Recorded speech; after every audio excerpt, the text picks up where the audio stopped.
Bismillahirrahmanirrahim. Assalamualaikum warahmatullahi wabarakatuh dan selamat pagi Malaysia. Salam Malaysia Madani. Anda bersama dengan kami dalam edisi Ahad. Selamat pagi Malaysia. Saya Tarian Sdas. Dan juga bersama saya Raja Sufia, Raja Arif. Lama saya tak bersiaran dengan sahabat saya ni. Sihat dah? Sihat, Alhamdulillah. Alhamdulillah. Okey, jadi hari ini hujung minggu. Pastikan anda bersama dengan keluarga anda untuk masa yang berkualiti dan juga melakukan aktiviti-aktiviti yang menarik bersama keluarga. Tapi sebelum tu kita nak kongsi juga seperti biasalah kan, berkenaan dengan rentetan berita semalam. Kita mulakan? Kita mulakan dengan calon-calon untuk DUN N67 Jepak, di mana pilihan raya kecil bakal berlaku. Iskandar Turki, Gabungan Parti Sarawak, Chiang Li Hing, Parti Aspirasi Rakyat Sarawak, Aspirasi, dan juga Stevenson Joseph Sumbang, Parti Bumi Kenyalang, PBK. Okey. Dan selanjutnya juga kita ingin kongsi pada anda berkenaan dengan Malaysia dan Arab Saudi komited menjalin hubungan pelaburan dan perdagangan ke tahap baharu. Justru satu jawatankuasa kerja peringkat menteri akan dibentuk untuk memantau perkembangan pelaburan antara kedua-dua negara, dan Menteri Pelaburan, Perdagangan dan Industri Tengku Datuk Seri Zafrul Tengku Abdul Aziz berkata mesyuarat jawatankuasa kerja tersebut akan diadakan dalam masa yang terdekat, dan hubungan baik kedua-dua negara membabitkan pelaburan ekonomi khususnya Saudi ketika ini berjalan lancar dan di landasan yang betul. Baik, kita nantikan berita baik dari Arab Saudi. Dalam pada itu, pendapatan isi rumah penduduk Malaysia naik 3.7%. Ini menurut Jabatan Statistik Negara. Namun, apakah kita merasai kesan daripada kenaikan itu? Di mana Department of Statistik Malaysia ataupun Jabatan Perangkaan Malaysia menyatakan bahawa purata perbelanjaan isi rumah adalah sejumlah RM5,150 sebulan. Peningkatan sebanyak 3.7% berbanding RM4,609 pada tahun 2019. Dan perbincangan ini juga akan kami bawakan sebentar lagi bagaimana untuk menguruskan kewangan bersama dengan keluarga anda supaya kewangan kita dalam keadaan yang stabil dan juga selamatlah. Kita menuju tahun 2024 yang penuh cabaran sebenarnya. Betul. Mungkin akan ada satu kenaikan lagi oleh Fed di US, jadi disebabkan itu seluruh dunia pun akan merasai kesannya. Jadi itu adalah sesuatu yang digembar-gemburkan oleh Jerome Powell, tapi kita tak tahu sama ada akan berlaku dalam tahun ini ataupun awal tahun depan. Ya, jadi perlu rancang kewangan daripada sekarang kan? Okey. Dan seterusnya juga berkenaan dengan Perdana Menteri Datuk Seri Anwar Ibrahim meneruskan misi membela nasib Palestin dengan mengadakan pertemuan dengan Presiden Recep Tayyip Erdogan sempena lawatan singkat ke Turki, dan ia selepas menyatakan pendudukan tegas Malaysia dalam isu Palestin di pentas sidang kemusyak Majlis Kerjasama Teluk ASEAN di Riyadh. Dan pertemuan yang Amat Berhormat Perdana Menteri dan juga Erdogan dijadualkan berlangsung di Istanbul, dan perbincangan dijangka berkisar kepada ruang kerjasama bagi membela rakyat Palestin yang dizalimi oleh rejim Zionis. Dari sini kita boleh lihat ketidakadilan dalam PBB itu sendiri, di mana usul-usul untuk menentang rejim Zionis ataupun menentang apa yang sedang berlaku ketika ini terus diveto oleh negara seperti Amerika Syarikat. Di antara 5 negara mempunyai kuasa veto dalam Pertubuhan Bangsa-Bangsa Bersatu. Jadi resolusi-resolusi untuk menghentikan peperangan yang dibawa oleh negara-negara lain, terutama sekali negara-negara Islam, tidak akan mendapat sokongan daripada satu pihak yang semestinya Amerika Syarikat. Dan kita lihat kesannya apa yang berlaku sekarang adalah serangan darat oleh Zionis ke Gaza yang bakal berlaku tidak lama lagi. Jadi ini adalah kesan daripada kegagalan resolusi-resolusi Pertubuhan Bangsa-Bangsa Bersatu untuk menghalang apa yang sedang berlaku ini. Dan ini meletakkan 2.3 juta penduduk Palestin di semenanjung Gaza di bawah pengepungan penuh. Jadi bayangkan keadaan mereka di sana. Apa yang kita boleh buat adalah berdoa supaya mereka mendapat satu kekuatan untuk menghadapi apa yang sedang berlaku. Bukan saja kepungan secara fizikal, tapi juga tidak beradaan air, elektrik dan sebagainya. Tiada kemudahan asas untuk mereka di sana. Jadi ini adalah situasi yang tidak dapat kita bayangkan di sini. Namun kita cuba salurkan bantuan, tapi kita kena cari saluran yang betul. Jadi harapan kami semoga anda semua sedia maklum dan sedang menonton siaran-siaran di RTM dan juga berita RTM untuk mendapatkan maklumat yang sahih tentang di mana saluran bantuan harus dihulurkan. Ya, betul. Dan apa pun kita sama-sama sebagai umat Islam untuk teruskan berdoa, panjatkan doa kepada mereka agar Allah memberikan kekuatan dan juga memberikan kemenangan insya-Allah. Dan itulah kita sebagai umat Islam, kita harus bersatu walaupun kita mungkin tak dapat bersama-sama mereka di sana, tetapi perjuangan yang boleh kita lakukan adalah teruskan panjatkan berdoa kepada Allah SWT agar Allah sentiasa membantu mereka insya-Allah. Allahumma amin. Baik, dengan itu kita berehat seketika untuk memberi laluan kepada pakej Biar Betul. Ya, betul. Kita nak tahu apa yang betul untuk kali ini. Jom sama-sama kita saksikan.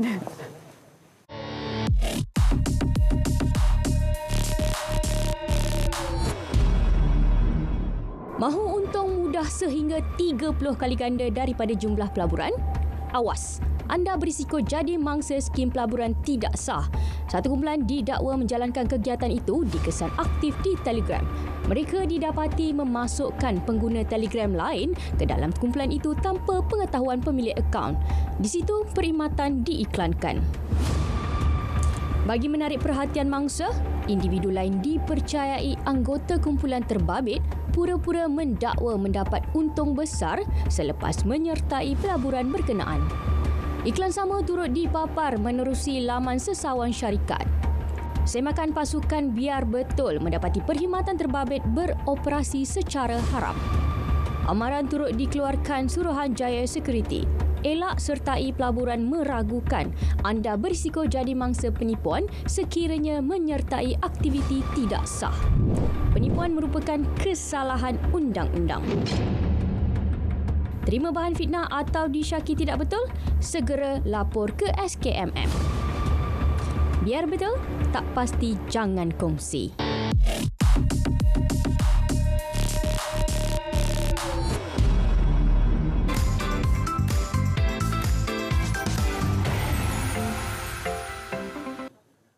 Kembali bersama kami dalam Selamat Pagi Malaysia dan kita akan bersama dengan rakan setugas dari Utara Tanah Air. Itu dia, kita nak pergi ke Mutiara FM. Untuk kali ini kita bersama dengan rakan kami iaitu Bam Bam yang telah pun bersedia untuk berkongsi berkenaan dengan Festival Warisan Kebangsaan Orang Hidup. Ya, DJ Bam Bam ke Bam Bam? Tak tahulah. Kita bersama dengan rakan setugas kita dari Mutiara FM. Silakan. Assalamualaikum warahmatullahi wabarakatuh. Salam sejahtera buat anda semua yang sedang menonton Selamat Pagi Malaysia. Dan juga untuk makluman pendengar Mutiara FM ketika ini, Bam Bam sedang bersiaran dalam Selamat Pagi Malaysia dalam seksi pagi yang mana ditonton di TV1, saluran berita RTM dan juga MyFreview 123. Baik, dan pastinya hujung minggu anda hari ini. Apa perancangan-perancangan anda yang mungkin singgah di Pulau Pinang? Bam Bam nak kongsikan bersama-sama dengan anda. Ini berkaitan dengan satu festival yang sedang berlangsung, iaitu Festival Wakoh, yang mana Jabatan Warisan Negara JWN bersama dengan Kementerian Pelancongan Seni dan Budaya Motek dengan kerjasama Kerajaan Negeri Pulau Pinang dan juga Majlis Bandaraya Pulau Pinang yang mana sedang mengadakan Festival Wakoh ni, yang mana Festival Warisan Kebangsaan Orang Hidup, yang mana festival ni 2 hari, dah pun bermula semalam dan akan berakhir pada hari ini pada pukul 10 malam. Kalau semalam pun kalau sesiapa yang pergi ke Jalan Padang Kota Lama Pulau Pinang kan, memang sangat-sangat meriah. Pelbagai program-program yang berlangsung di sana, program kesenian dan kebudayaan. Dan hari ini hari yang kedua cukup meriah juga sebab pelbagai lagi program-program menarik yang akan berlangsung bersempena dengan Festival Wakoh ni. Yang mana untuk makluman anda, festival ini diadakan bertujuan untuk memperkenalkan tokoh-tokoh yang telah pun mendapat pengiktirafan sebagai warisan kebangsaan orang hidup. Ini yang best kan, yang mana kalau kita tengok di paparan ketika ini, yang mana antara yang akan berlangsung iaitu jualan makanan warisan, pameran, pertandingan Akhir Boria, persembahan sisipan warisan Parakan Cinggi, Wakuh dan Komuniti, yang mana majlis perasmian juga turut akan berlangsung pada hari ini, dan juga persembahan khas Wakuh. Nampak tak padat kan? Banyak aktiviti-aktiviti yang akan berlangsung hari ini, dan majlis perasmian hari ini turut akan berlangsung yang akan disempurnakan oleh Tuan Yang Terutama yang di-Pertuan Negeri Pulau Pinang. Dan perarakan hari ini, ini yang best ni kan, sebab kita ada Parakan Cinggi, Beca, At-Takavadi dengan Urumelem Pergendangan dan juga Kompang. Dan juga persembahan juga, kita ada persembahan Pergendangan Siam, Nyonya Kebaya Peranakan, persembahan khas Wakuh, musikal Putri Manika. Kalau biasanya kalau anda tengok sebelum ni, mungkin tengok dekat TV, dan juga di media sosial kan, tapi kali ni anda boleh saksikan secara langsung, yang mana akan dipersembahkan untuk anda bertempat di Jalan Padang Kota Lama Pulau Pinang. Sambil-sambil singgah di Pulau Pinang, singgah kena angin dekat Padang Kota tu, sambil-sambil saksikan persembahan-persembahan bersempena dengan Festival Wakuh. Dan terus akan berlangsung itu persembahan sisipan warisan. Kalau semalam berlangsungnya itu persembahan Mek Mulung, daripada kumpulan perantisan Mek Mulung Akram dan juga Dondang Sayang. Tapi hari ini akan berlangsung iaitu Wayang Kulit Kelantan daripada Iyo Hok Seng dan juga Awang Batil daripada Ramli Mahamud. Ini antara orang kata warisan kebangsaan orang hidup yang turut bersama-sama dengan kita dalam Festival Wakuh ni tau. Bestnya Festival Wakuh ni sebab apa? Dia mengumpulkan semua yang mendapat pengiktirafan ataupun tokoh-tokoh yang mendapat pengiktirafan sebagai warisan kebangsaan orang hidup Wakuh. Dan seterusnya terdapat juga pameran-pameran juga yang berlangsung, antara itu Jabatan Warisan Negara, Jabatan Kebudayaan Kesenian Negara, Lembaga Muzium Negeri Pulau Pinang, Arkib Negara Malaysia, Pejabat Pesuruhjaya Warisan Pulau Pinang, Perbadan Kemajuan Kraftangan Pulau Pinang dan juga daripada Universiti Malaysia. Ini antara pameran-pameran yang akan berlangsung, dan yang bestnya lagi, ini yang Mama nak kongsikan bersama-sama dengan anda ni, yang mana terdapat juga demonstrasi dan juga jualan makanan warisan. Dia kata kalau mai Penang tak makan, betul tak? Tapi ini antara makanan-makanan warisan bukan sahaja di Pulau Pinang, tapi hampir di seluruh Malaysia sebenarnya, yang mana antara jualan makanan juga demonstrasi masakan, yang mana kita ada dimsum, kebaban, cendol, pisang goreng, ais kepal, peneram ataupun orang sebut cok neram tau.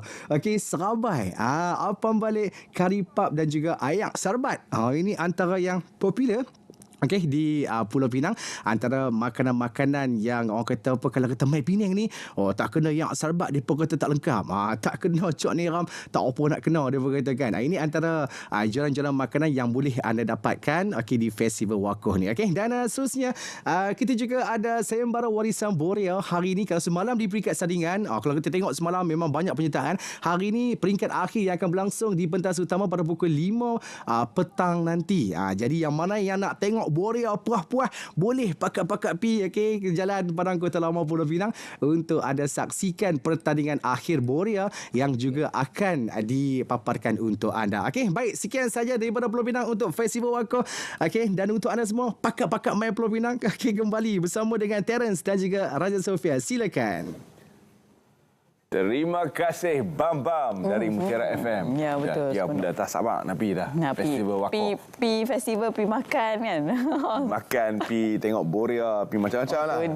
Festival kebudayaan yang bakal dihadiri oleh Tuan Yang Terutama sendiri, yang bakal menceriakan hujung minggu anda warga utara. Tu dia. Jadi yang dekat-dekat tu boleh. Tapi festival pun kena berhemah juga. Betul? Kan? Nanti habis akan belanja. Betul. Bajet 1 bulan habis dalam 1 hujung minggu. Jenuh. Ya. Jadi itu yang kita nak bincangkan juga selepas ni kan. Yalah, macam mana kita nak uruskan kewangan kita sebaik mungkin. Walaupun nak pergi jalan-jalan boleh, tak ada masalah. Tapi kena urus kewangan dengan sebaiknya lah kan. Bersama tahun depan dah naik dah. SST naik 8% kan? Betul? 8% naik dah. Okey, jadi kita bersama dengan, saya kenalkan, iaitu Puan Nurul Adila Zaharuddin selaku Perundi Kewangan yang akan berkongsi berkenaan dengan urus kewangan dengan berhemah. Assalamualaikum Puan. Waalaikumsalam. Selamat pagi. Terima kasih RTM kerana menjemput saya pada pagi ini. Ya, Puan sama-sama. mungkin boleh perkenalkan apakah yang sebenarnya dilakukan oleh Puan dalam urus niaga seharian. Okey, saya kenalkan nama saya. Saya Nurul Adila Zaharuddin, merupakan salah seorang penasihat di FIS Advisory. Okey, saya pasti ramai yang tertanya-tanya apa itu FIS. FIS ialah Future Interest Solution, di mana sebuah syarikat yang memberikan servis dalam penyematan kadar faedah dan memendekkan tempoh bayaran pinjaman. Okey, jadi bila kita cakap tentang sekarang ni kan, yalah macam mana kita nak uruskan kewangan. Kita tengok sekarang ni kos sara hidup dah semakin tinggi, harga barang pun semakin tinggi, OPR pun naik. Tahun depan pun insya-Allah akan naik lagi juga. InsyaAllah akan naik. Okey, jadi Puan, bila kita cakap tentang perkara ini, bagaimana untuk kita nak uruskan kewangan dengan sebaik mungkin supaya bila yalah ada kenaikan tu kita tidaklah terjejas dengan keadaan yang agak drastik ataupun teruk lah. Okey, untuk pengurusan kewangan secara umumnya kita tidak dapat mengawal kadar inflasi ataupun kenaikan harga barang kerana ianya di luar kawalan kita. Okey, rata-rata rakyat dah mula mengeluh dengan kos sara hidup yang tinggi, kenaikan harga barang yang tidak seiring dengan pendapatan. So apa yang dapat kita lakukan adalah dengan melaksanakan penyimatan pembelanjaan. Okey, ataupun dan kedua sekali adalah mencari kerja sampingan untuk menambah pendapatan. Bagaimana pula untuk peminjam bank? Sebab kalau kita melihat kepada kadar OPR tu, ia sesuatu yang membimbangkan. Setiap kali ada kenaikan OPR, kita dapat surat daripada bank. Surat daripada bank tu dia dah tulis siap-siap dah. Okey, bulan ni Han nak kena banyak tinggi sikit. Faham tak? Jadi adakah kita boleh melakukan sesuatu untuk mengurus dengan lebih baik kadar bayaran bulanan kita, seperti mana mungkin di negara-negara lain ada fasiliti yang diberikan kepada peminjam untuk memastikan bahawa kadar faedah tu kekal pada satu tahap, walaupun mungkin tinggi sikit tapi dia kekal rata untuk tempoh 30 tahun pinjaman.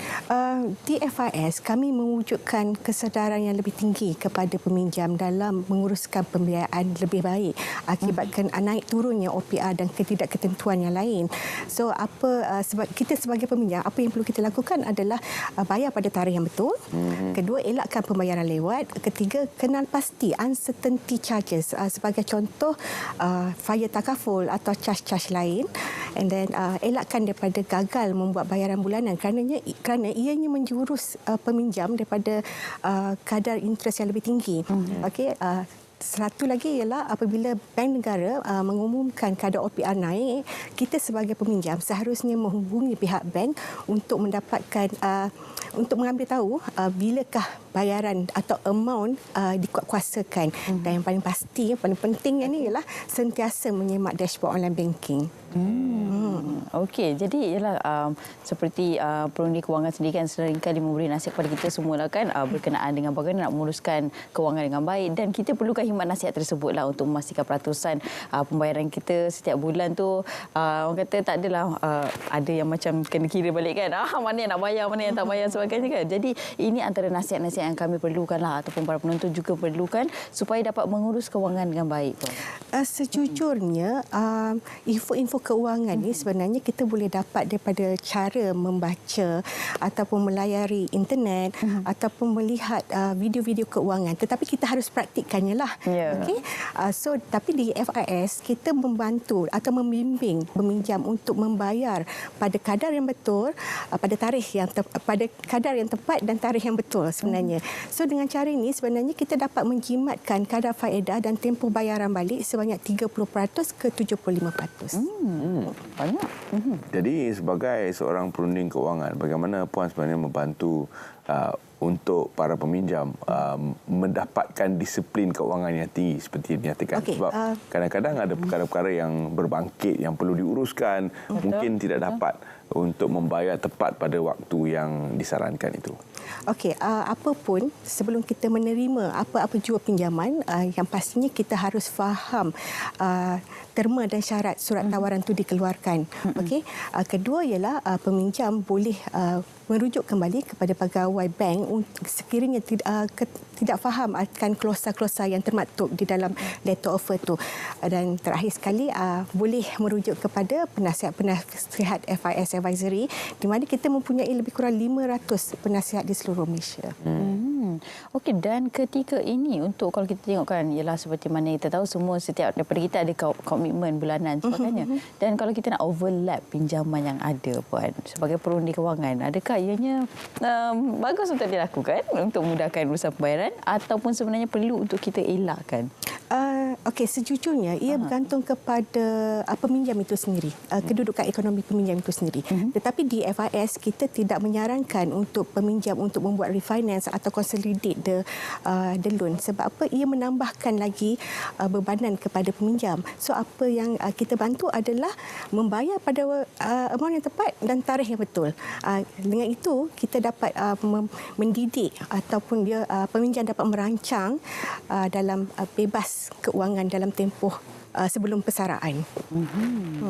Jadi kepada semua peminjam di luar sana, anda sudah sedia maklum tentang tarikh pembayaran anda atau mungkin anda tak maklum. Itu saya tak tahu macam mana sebab tarikhnya dinyatakan dalam surat tawaran.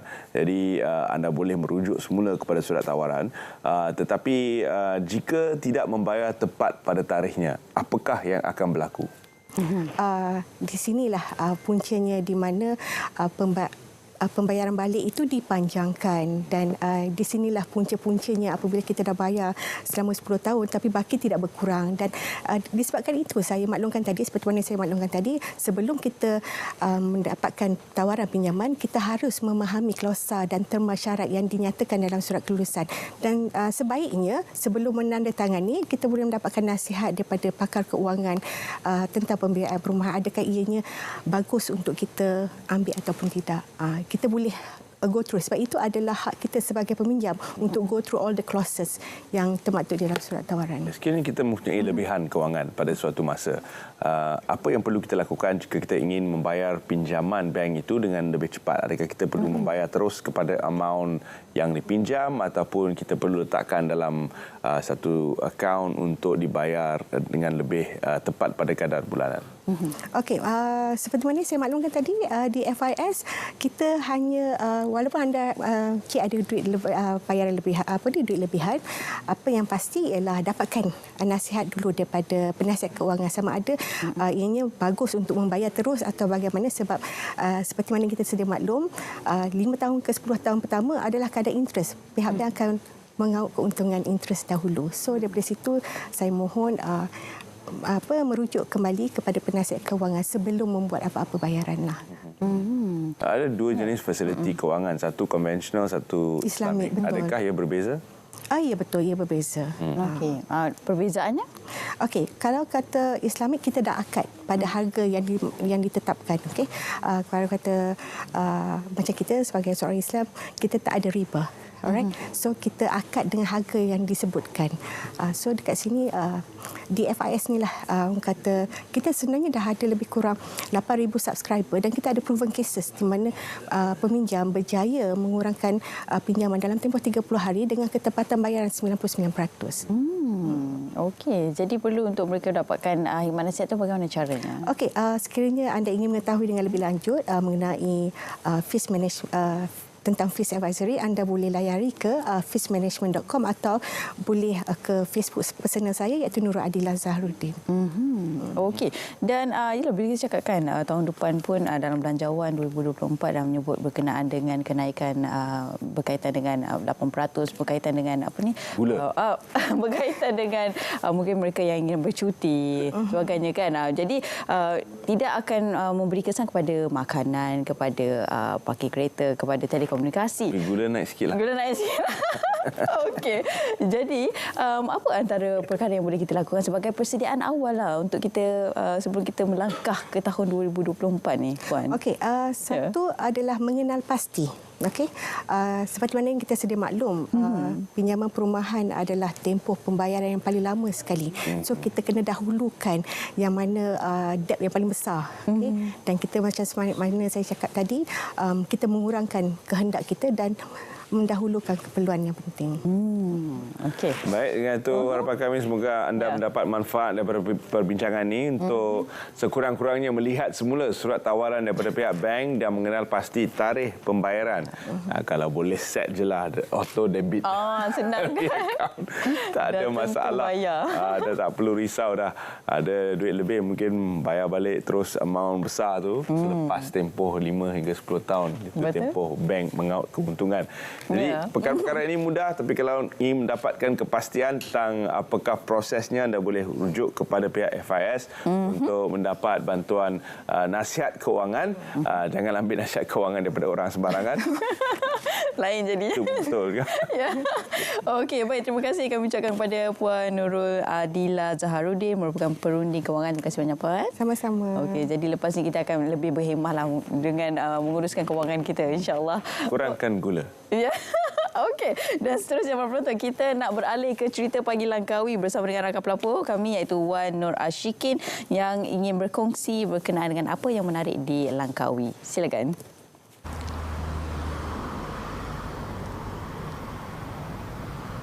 Radio Malaysia Langkawi FM bakal menyambut ulang tahun penubuhannya yang ke-30 tahun. Pastinya pelbagai program telah diatur bagi meraihkan stesen radio ini bersama dengan pendengar. Dan di sebelah saya ketika ini ialah penerbit program ulang tahun Langkawi FM iaitu Puan Syuhaini Daud. Baik Puan, mungkin Puan boleh ceritakan kepada para penonton Selamat Pagi Malaysia hari ini, apakah program-program yang telah diatur sempena ulang tahun Langkawi FM?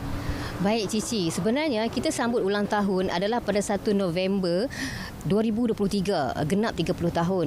Tetapi kita awalkan dan bermula dari 27 Oktober 2023, kita akan adakan program Cek Tanya Ustaz Jawab menampilkan Ustaz Ilyas Ismail dan juga moderator Encik Syamsul Khaw-Khaw. Okey, akan menjawab segala persoalan pada hari tersebut. Diadakan bermula pukul 9 malam di Dewan APM Kuah Langkawi.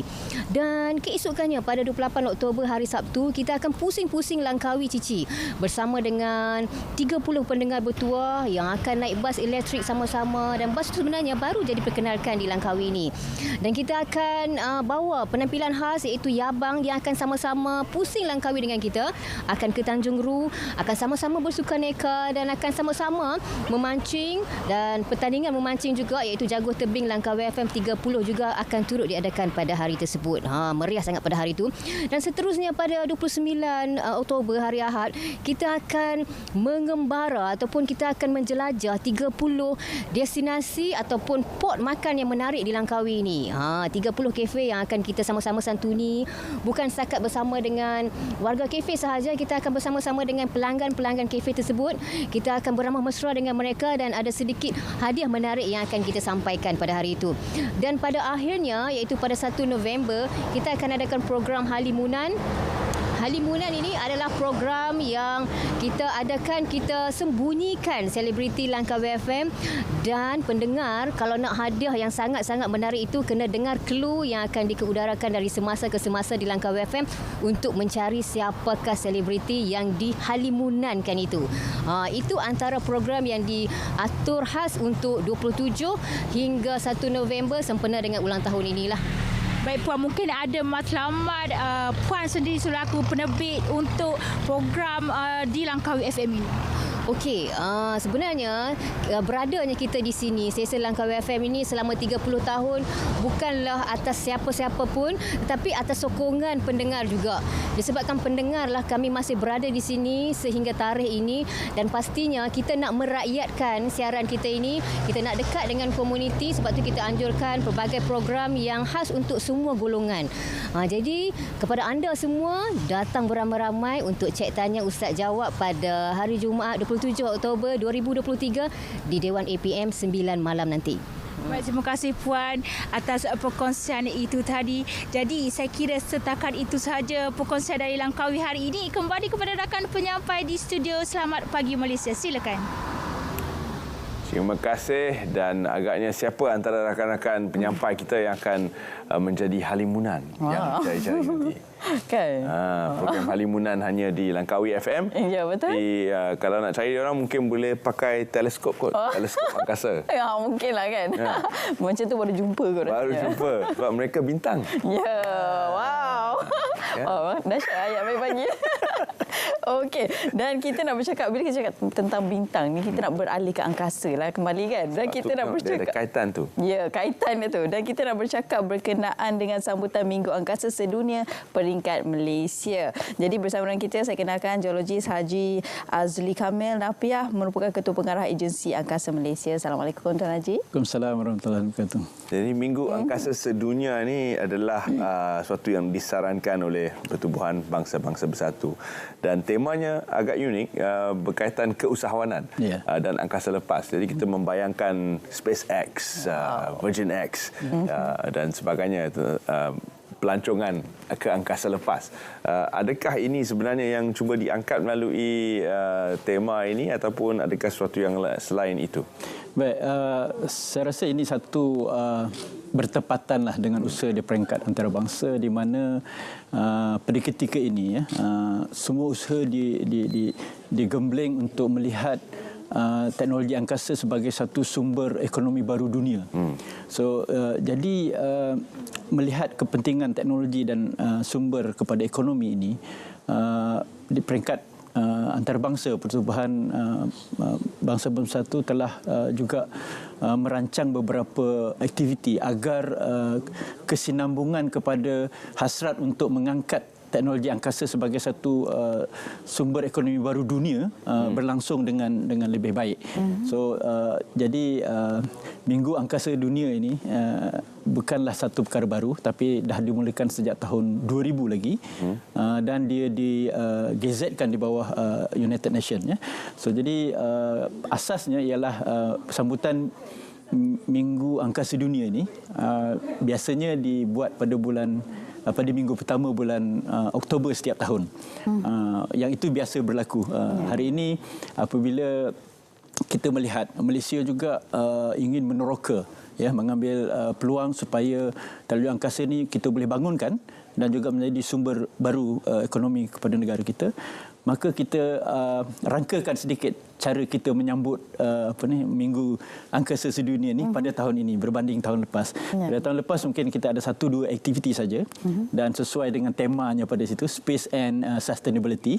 Tetapi pada tahun ini temanya ialah angkasa dan keusahawanan, entrepreneurship. Dan ini memberi ruang kepada sebenarnya industri-industri tempatan kita untuk melihat atau meneroka peluang-peluang baru dalam teknologi angkasa. Justru kita bersama-sama rakan, bila kita melihat tema keusahawanan, kita nak melibatkan seramai mungkin. Sama ada dari segi akademik, NGO, industri, ataupun agensi kerajaan sendiri. Justru kita melihat seminggu itu tidak cukup untuk kita meraihkan aktiviti ini. Seterusnya kami bersetuju supaya sambutan ini kita langsungkan selama sebulan dalam bulan Oktober ini. Dan target kita bukanlah hanya sebagai 1 atau 2 program yang besar, tetapi kita inginkan kesinambungan setiap satu program. Sebagai contoh, awal saya boleh katakanlah sehingga hari ini lebih kurang dalam 12 aktiviti sepanjang Oktober ini.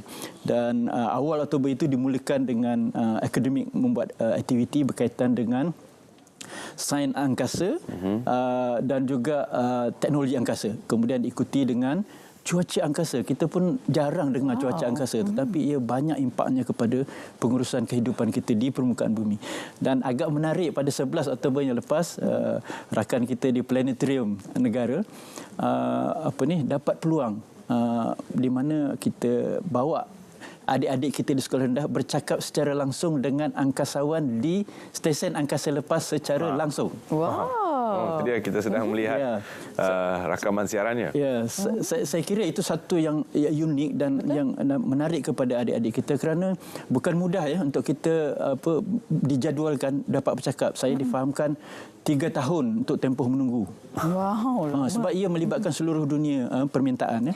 Dan begitu juga di peringkat industri entrepreneurship, kita bersama dengan pihak Miasat yang sekarang mengendalikan satelit komunikasi, menganjurkan Asia Pacific Satellite Communication Council Conference Exhibition pada 2 minggu sudah, dan ia menarik minat banyak industri tempatan juga di rantau Asia Pasifik untuk kita membuka ruang kepada pembangunan industri itu. Baik, selain daripada program bercakap dengan angkasawan yang ialah susah untuk kita dapat peluang ni kan, 3 tahun sekali baru dapat kan. Jadi apa lagi antara program-program yang diisi untuk memastikan sepanjang sebulan ini terisi dengan perkara-perkara yang baik berkaitan dengan angkasa? Baik. Dari segi saya mulakan dengan peluang kepada adik-adik kita. Ada satu syarikat Apa di Langit namanya. So dia juga berkolaborasi untuk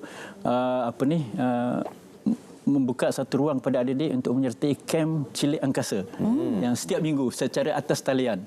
So bagaimana mereka menanamkan ilmu-ilmu STEM dan juga kaedah untuk memahami bagaimana satelit berfungsi, bulan itu bagaimana setiap minggu dan hingga hujung Oktober.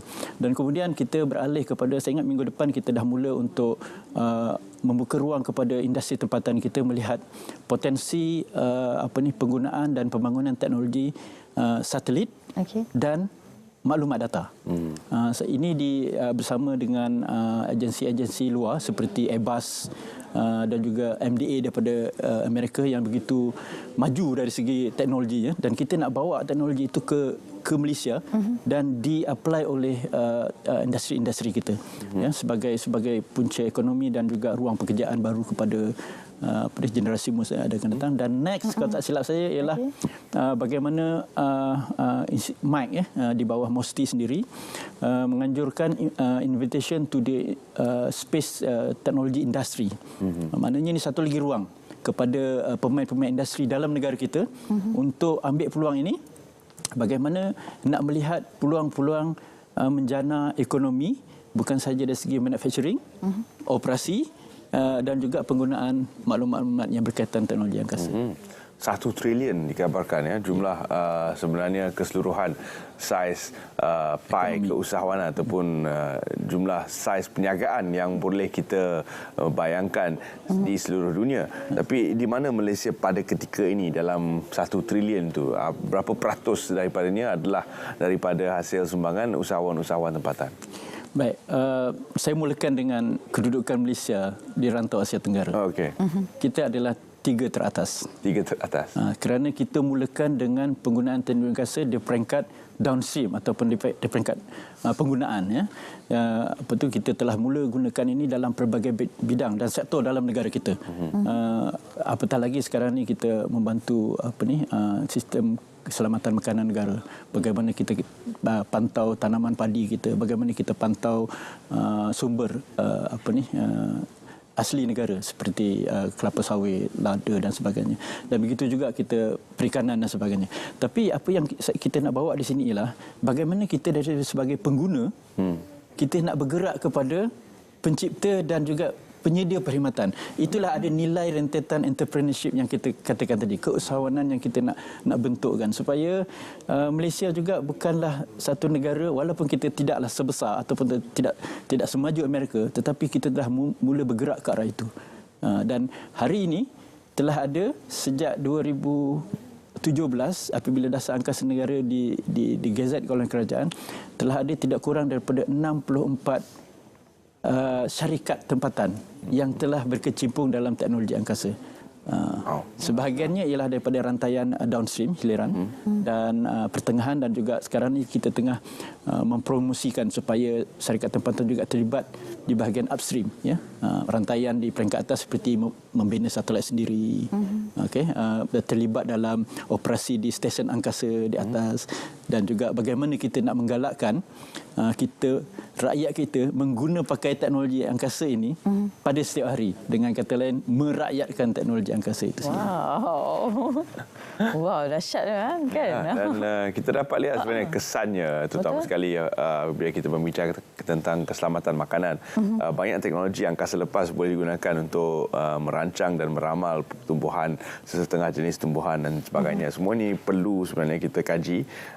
Dan yang paling penting mungkin adalah teknologi solar yang digunakan di stesen angkasa lepas International Space Station yang boleh diguna pakai juga di muka bumi kalau mereka boleh gunakan untuk menjana tenaga sepanjang mereka berada di angkasa lepas, apatah lagi kita.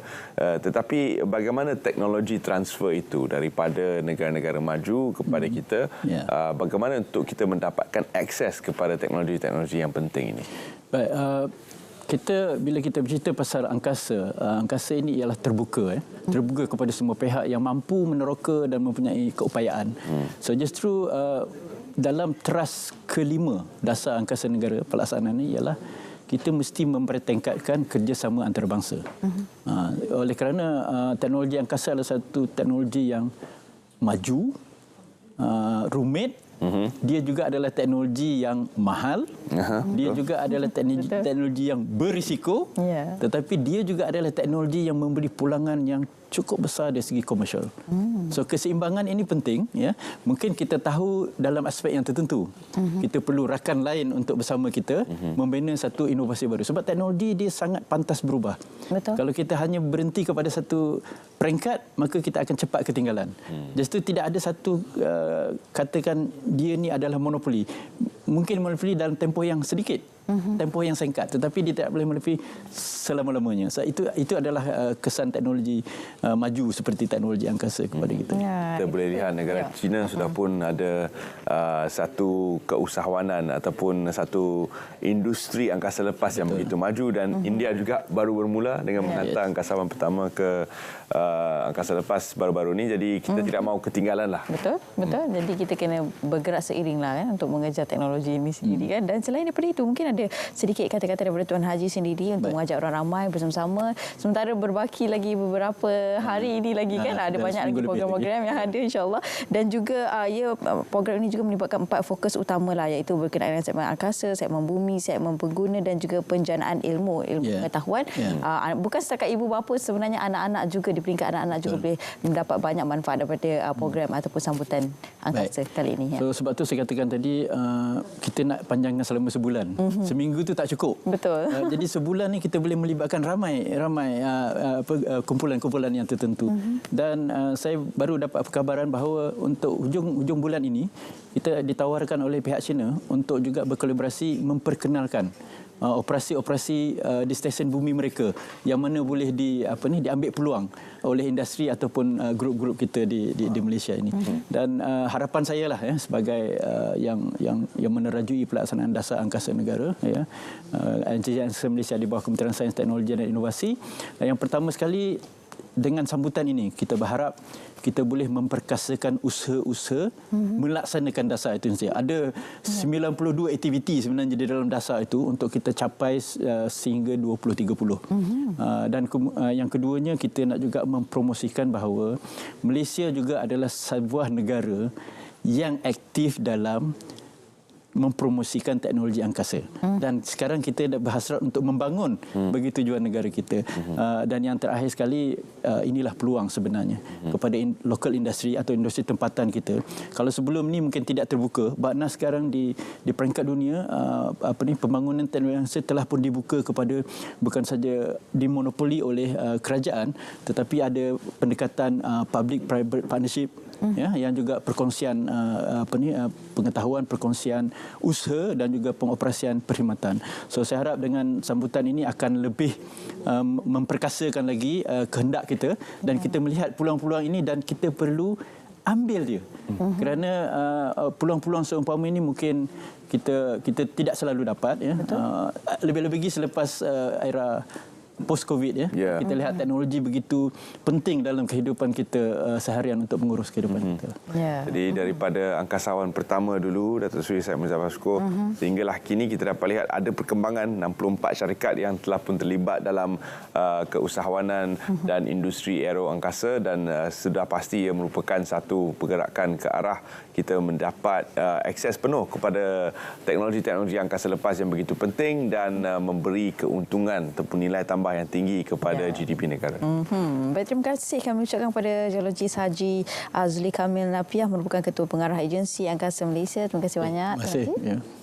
Okey. Dan seterusnya para penonton, kita nak beralih ke cerita Pagi Pahang bersama dengan rakan pelapor iaitu Nur Khairul Bariah yang akan berkongsi berkenaan dengan Pusat Pandu Lalu Belian Alam Sekitar. Silakan.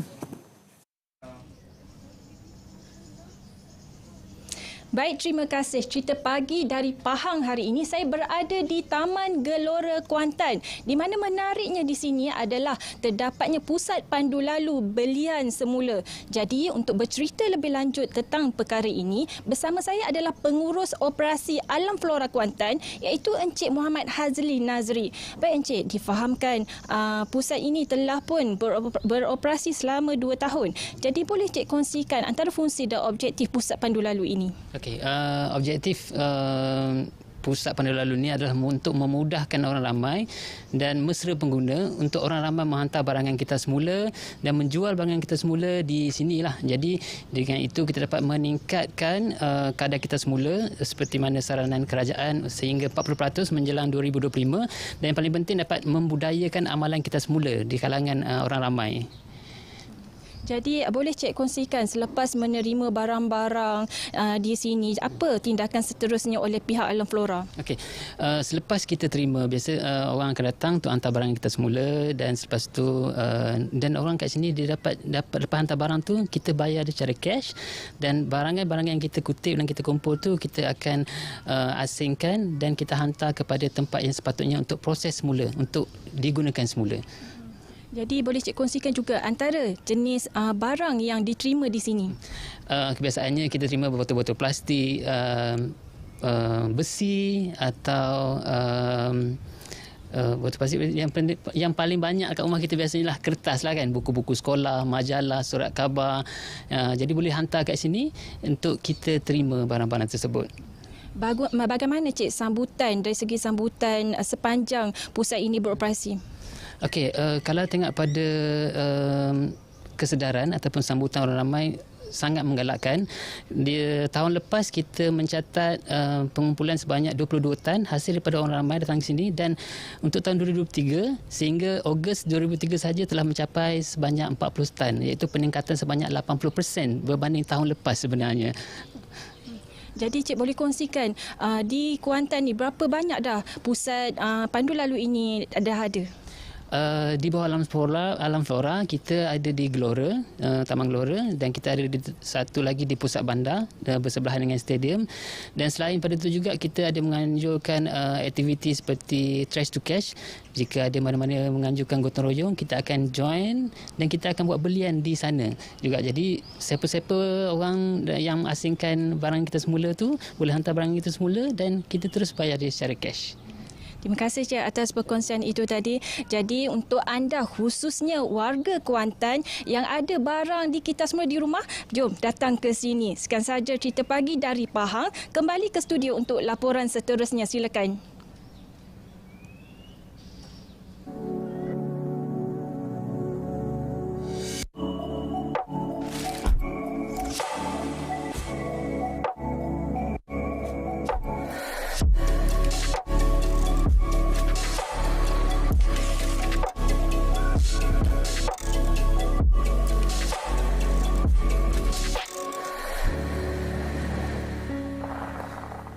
Okey, beliau kalau masuk studio dia bau semerbak, dah bau perfume dia kan.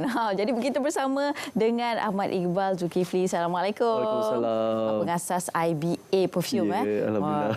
Okey, alhamdulillah beliau telah pun pergi ke 30 negara semata-mata untuk menimba ilmu, untuk memahami mendalami ilmu tentang minyak wangi. Ada 200 jenama yang dikumpul untuk mendapatkan hasil yang terbaik untuk anda semua. Jadi kita nak dengar ni, macam mana mula-mula dapat inspirasi ni Iqbal? Okey, Assalamualaikum semua. Hari ini saya berlainan sikit, saya nak tengok dalam skrin macam mana lah muka saya kan. Okey, kacak nampak kacak. Sebenarnya ini, sebelum saya bercerita sikit, saya selit lah. Ini baju yang diciptakan oleh designer yang turut menghasilkan baju untuk Judika konsert semalam, Razban Razmi. Jadi saya pakailah. Nanti kita akan bereksploitasi lagi dengan pelbagai fashion kan. Jadi tentang minyak wangi lah saya bawakan hari ini. Sebenarnya inspirasinya pada awal tu memang sejak sekolah lagi kalau ikutkan saya meminati minyak wangi. Dan saya teringat balik ketika saya berusia 17 tahun, saya pernah bekerja di KFC. Dan saya waktu itu gigih tahu simpan duit nak beli minyak wangi yang berharga RM500 sebotol.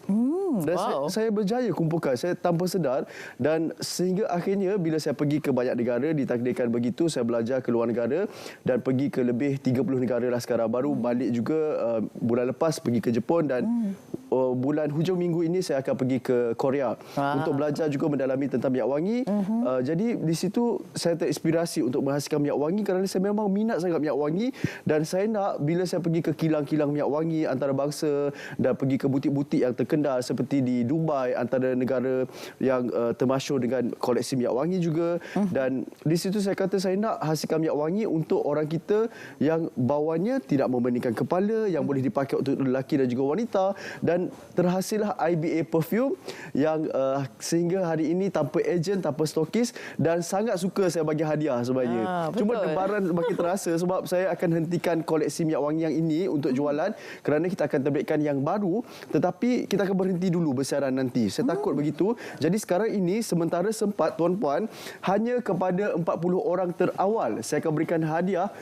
Yang beg ini di tangan saya ini ada pelbagai design lah kita bagi. Ada beg yang ini dan ada yang ini. Jadi cara untuk dapatkan tuan-puan, simpan nombor telefon dan WhatsApp sahaja sekarang di nombor yang tertera 012-733-4444.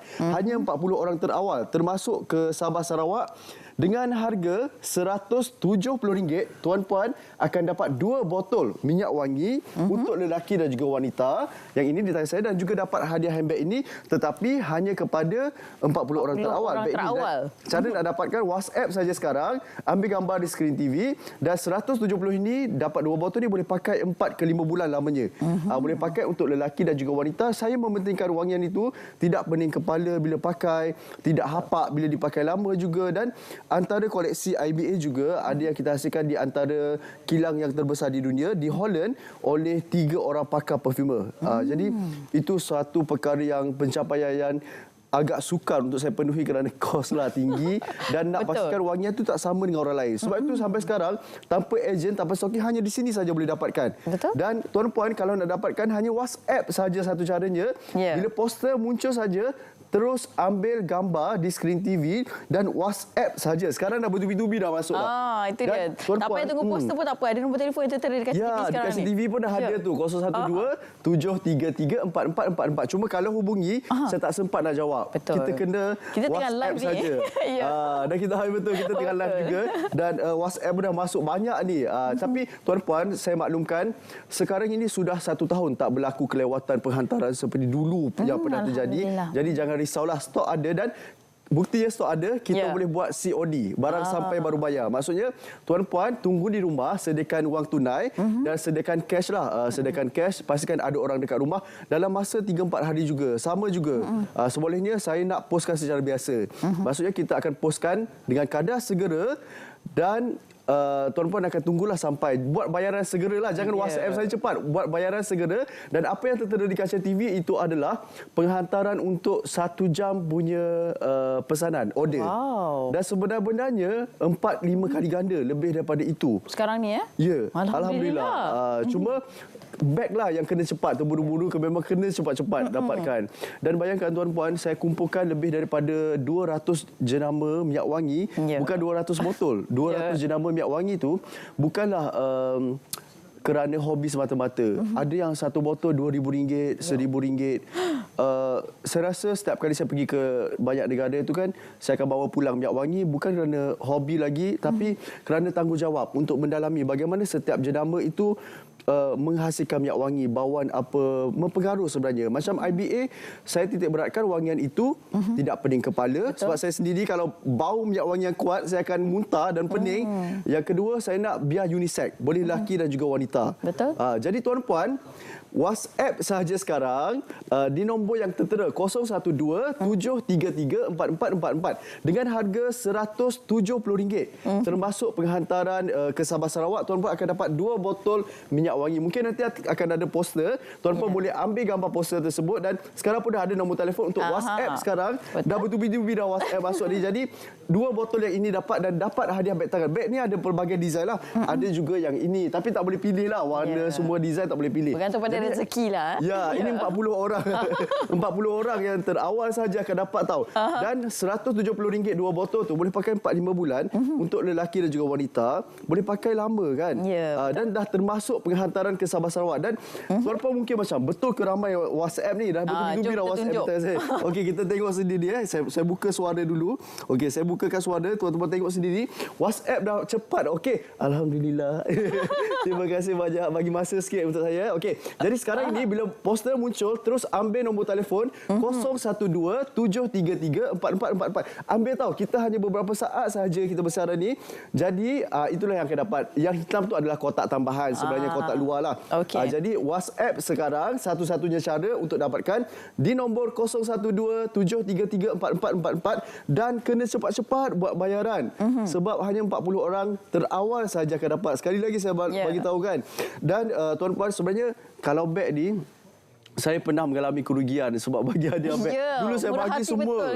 Saya bagi semua. Sejujurnya saya menghabiskan ratusan ribu ringgit untuk membeli beg sahaja hadiah. Tapi saya cuba untuk tukar hadiah lain. Orang nak beg juga. Dan kos sangat tinggi sebejujur-jujurnya kan. Saya berkorban ini sebab orang nak juga. Saya bagi juga. Cuma tuan-puan jangan marah kalau lambat. Kena cepat-cepat dapatkan. Jadi dengan masa yang agak terhad ini, cepat-cepat ambil nombor telefon untuk WhatsApp kita. WhatsApp sahaja. Banyak perkongsian dia. Kalau ikutkan cabaran saya untuk menghasilkan IBA perfume juga sangat sukar. Sampai 20 kilang saya mencari mencari kilang yang sesuai. Sampai 20 kilang saya cari dan nak hasilkan pada mencari bahannya agak sukar. Sebab pemprosesan minyak wangi bukan hanya sekadar isi, sebenarnya itu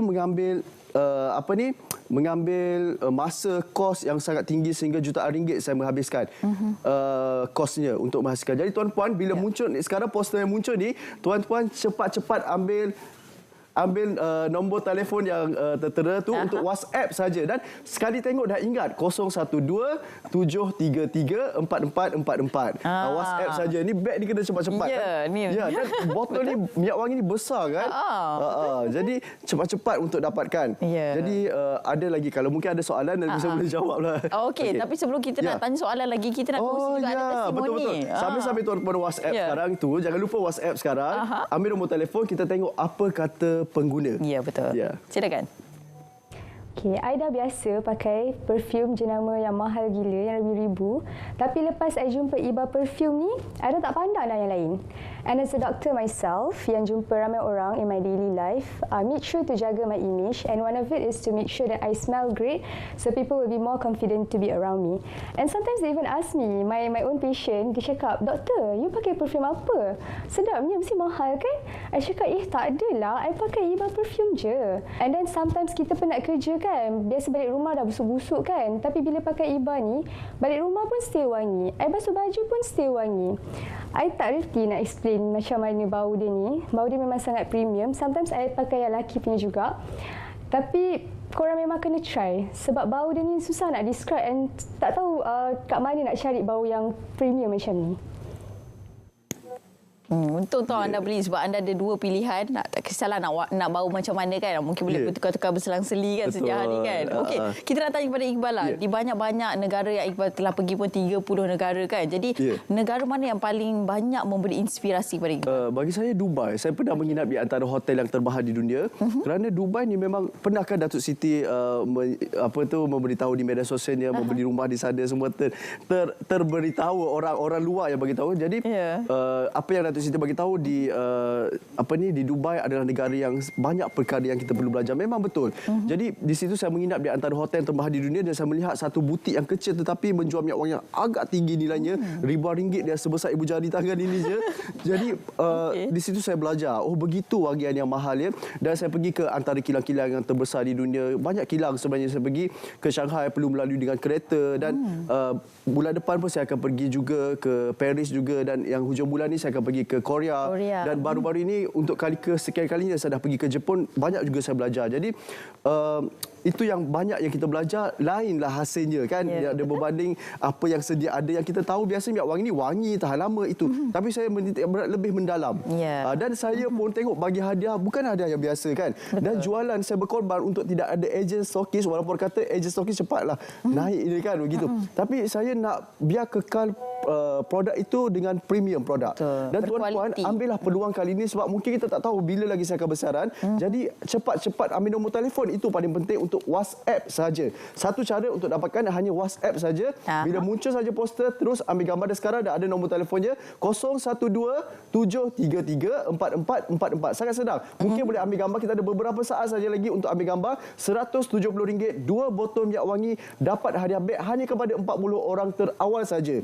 Jadi kalau ikutkan dulu harganya RM300.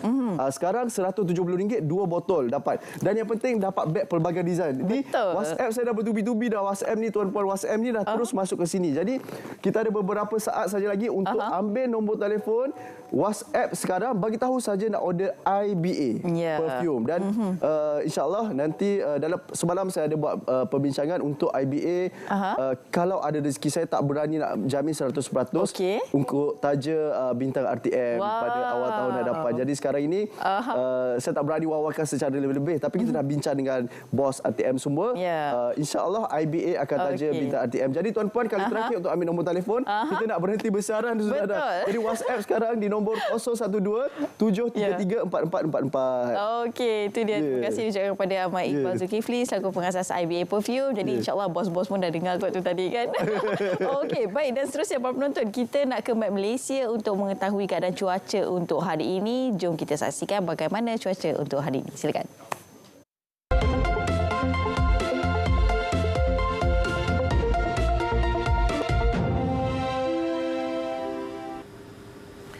Assalamualaikum dan salam Malaysia Madani. Kembali bersama Map Malaysia untuk laporan cuaca terkini.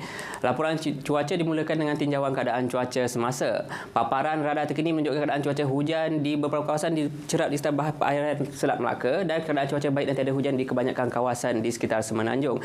Dan keadaan cuaca lembap di sekitar kawasan perairan juga berpotensi menyebabkan keadaan cuaca hujan di satu dua kawasan, terutama di kawasan berhampiran pantai di negeri Melaka, Negeri Sembilan, Selangor, Perak, Pulau Pinang dan juga di Langkawi, Kedah. Seterusnya pula keadaan tinjauan cuaca di Sabah dan Sarawak. Pada ketika ini keadaan cuaca lembap dengan hujan di beberapa kawasan, terutamanya di bahagian barat dan juga tengah Sarawak, yang dijangkakan boleh berlanjutan sehingga ke tengah hari nanti. Manakala di Sabah pula keadaan cuaca baik dan tiada hujan di kebanyakan kawasan, dan keadaan ini akan dijangkakan boleh berlanjutan sehingga ke lewat pagi ini. Seterusnya pula, pada sebelah petang, Met Malaysia menyangkakan keadaan cuaca hujan berserta ribu petih di sekitar Semenanjung berpotensi untuk berlaku di kesemua negeri di Semenanjung, namun akan lebih tertumpu di negeri-negeri di pantai barat Semenanjung, bahagian pedalaman di negeri Pahang, Kelantan dan juga Terengganu. Manakala seterusnya di Malaysia Timur, keadaan cuaca hujan pada sebelah petang dijangkakan lebih tertumpu di bahagian barat, tengah dan pedalaman Sarawak. Manakala di Sabah pula keadaan cuaca lembap pada sebelah petang dijangkakan lebih tertumpu di bahagian pedalaman, pantai barat dan juga Kudat. Orang awam dinasihatkan supaya sentiasa berhati-hati dengan keadaan cuaca semasa, dengan hujan lebat berserta ribut petih berpotensi menyebabkan kerosakan kepada struktur yang tidak kukuh dan kejadian banjir kilat. Oleh itu, untuk mendapatkan info cuaca terkini, boleh ikuti kami di laman sosial rasmi seperti yang tertera. Sekian daripada saya, Ruzamin Pilus. Assalamualaikum dan salam Malaysia Madani.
Tanpa pekerja sosial yang berkelayakan dan mencukupi, kami tidak mampu memberikan bantuan dan intervensi kepada golongan muda di Malaysia di saat mereka memerlukannya.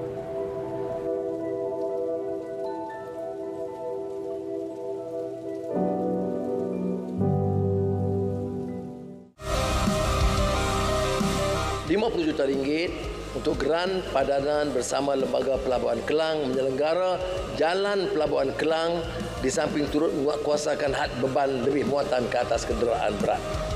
RM20 juta Lembaga Pelabuhan untuk menaik taraf sistem Malaysia Maritime Single Window melalui satu portal digital bersepadu bersama pelbagai agensi. Pembangunan pelabuhan Pulau Keri akan direalisasikan melalui request for proposal dalam memperkukuh lagi peranan Pelabuhan Kelang.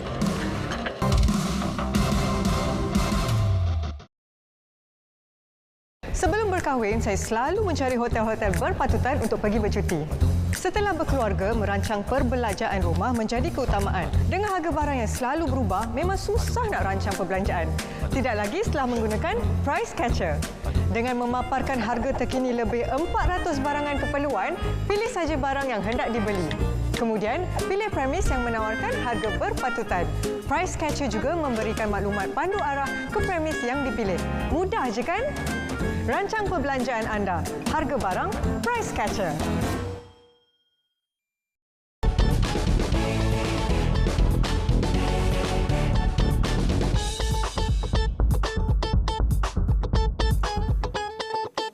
Kembali bersama kami dalam Selamat Pagi Malaysia. Seterusnya kita bakal bincangkan sedikit berkaitan dengan Belanjawan 2024 dan tumpuan akan kita terus berikan kepada keusahawanan. Betul, dan tajuk kita untuk kali ini adalah Belanjawan 2024, transformasi usahawan guna ruang dan juga cipta peluang. Bersama dengan kita, saya kenalkan itu Puan Juwita Abu Hanifah, merupakan Presiden Kelab Usahawan Muslim Profesional. Assalamualaikum Puan. Waalaikumsalam. Selamat pagi. Okey, terlebih dahulu saya nak ucapkan jutaan terima kasih kepada Selamat Pagi Malaysia kerana memberi saya peluang untuk bersiaran di pagi ini. Dan syukur Alhamdulillah kita diberi kesihatan yang baik dapat bersama-sama di pagi ini. Ya, Alhamdulillah. Jadi apakah pandangan Puan secara keseluruhan berkaitan dengan Belanjawan 2024, terutama sekali tentang keusahawanan yang ditekankan oleh Amat Berhormat Perdana Menteri? Okey, saya apabila saya melihat Belanjawan 2024 ni, syukur Alhamdulillah sebab kita tengok banyak peluang-peluang peluang perniagaan dan pembiayaan untuk usahawan terutama usahawan kecil peniaga kecil ni. Kita nampak peluang pembiayaan dari segi macam contohnya macam Amanah Ikhtiar Malaysia kan, dan sebab saya juga adalah ketua pusat Amanah Ikhtiar dan banyak peluang-peluang yang diorang bagi pembiayaan walaupun masa mula peniaga ni tak ada maknanya zero, tak ada modal dan mereka bagi macam mana nak memulakan memberi modal untuk berniaga. Itu juga banyak tekun Hijrah Selangor dan bank-bank SME saya nampaklah kerajaan telah memberi buka peluang besar kepada usahawan kecil ni. Cuma sekarang ni usahawan bagaimana dia nak menggunakan ruang yang ada sebab kadang-kadang usahawan ni kalau kita tak gerakkan dia orang semangat, kita tak bagi suntikan semangat, dia orang rasa macam tak tahu apa hal tuju, especially disebabkan oleh hari tu COVID COVID-19 inilah membuat satu perkara yang memang terkesan sangat pada peniaga, especially peniaga-peniaga kecil. Okey, dan di situ jugalah peranan daripada Kumpro juga memainkan peranan yang cukup besar dalam membantu usahawan untuk mencari pendapatan dan juga mendapat semangat, suntikan semangat itu sendiri Puan. Ya. Okey, sebagaimana saya cerita sikitlah, actually Kumpro ni sebenarnya pada mulanya kita banyak bantu golongan-golongan yang macam ibu tunggal, ibu yang ditinggalkan asnaf yang diorang tak tahu hal tuju dan sentiasa inginkan bantuan dan sumbangan. Dengan adanya dari Kumpro ni, kita mengambil satu inisiatif mengadakan program-program keusahawanan kepada mereka, bagi suntikan semangat pada mereka kan. Jadi yang mana mungkin diorang tak ada modal. Kita ada bersama usahawan lain yang ada produk mereka kan masing-masing. Jadi kita buat business matching. Ada sebab kita nak cari kumpul, nak cari macam bagaimana diorang nak menjana pendapatan. Sebab diorang tak tahu macam mana nak bermulanya untuk menjana pendapatan ni. Jadi bagaimana sebenarnya kumpul membantu untuk usahawan-usahawan kecil mencari peluang-peluang yang ada dalam belanjawan 2024 ini? Okey, Kumpro kita banyak buat event, program baru-baru ni pun kita ada buat program memperkasakan ekonomi wanita madani. Melalui event-event ni kita akan ada satu macam ceramah, macam suntikan semangat kan. Jadi macam sebab pada mulanya diorang mungkin tak nampak kan macam mana diorang nak buat kertas kerja kan, lembaran kerja untuk buat pinjaman ya. Saya kongsikan sikit macam contohnya Amanah Ikhtiar Malaysia sebab saya sebagai ketua pusat juga di Amanah Ikhtiar. Jadi macam kita benda tu memang senang dia nak dapat. Kadang-kadang diorang tak nampak ya, diorang ingat macam kita nak buat ni semua susah sebab biasanya golongan-golongan peniaga kecil ni diorang kan meniaga macam goreng pisang kan yang tepi jalan gerai. Diorang tak tahu macam mana nak buat. Diorang rasa semua susah. Kalau kita tak ajar diorang macam mana diorang nak buat paper kan paperwork ni sebenarnya benda dia senang saja kan. Sebenarnya pada situlah proses sebab saya nampak kadang-kadang peniaga ni diorang tak ada satu lembaran kerja kan untuk meniaga. Maksudnya apa yang diorang guna macam contohnya dia meniaga hari ni diorang pakai balik. Diorang guna diorang pakai balik kan. So benda tu macam mana diorang nak nampak yang hasil jualan dia okey ke tak, dan apabila dia nak buat pinjaman kita nak tengok duit keluar masuk dia orang, adakah bulan ni dia orang nak dapat keuntungan ke tak kan. Sebenarnya kita kelab Kumpul ni akan mengajar lah teknik-teknik macam mana dia orang nak dapatkan pembiayaan. Tapi saya rasa macam di Amanah Ikhtiar pun senang dapat pembiayaan sebab dia tak perlu, kadang-kadang kita nampak ramai yang dah blacklist kan sebabkan COVID hari itu ramai yang dah blacklist kan. Jadi diorang tak dapat pembiayaan. Macam mana kalau diorang tak ada satu dana kan, diorang tak dapat nak berniaga. Jadi di Amanah Ikhtiar sendiri cara dia memang senang. Janji kita ada 5 orang dalam satu grup tu. Kira 4 sahabat, contoh saya seorang dan 4 orang tu adalah sebagai guarantor. Dan kelulusan dia pun amat cepat lah, dalam 16 hari pun dah dapat.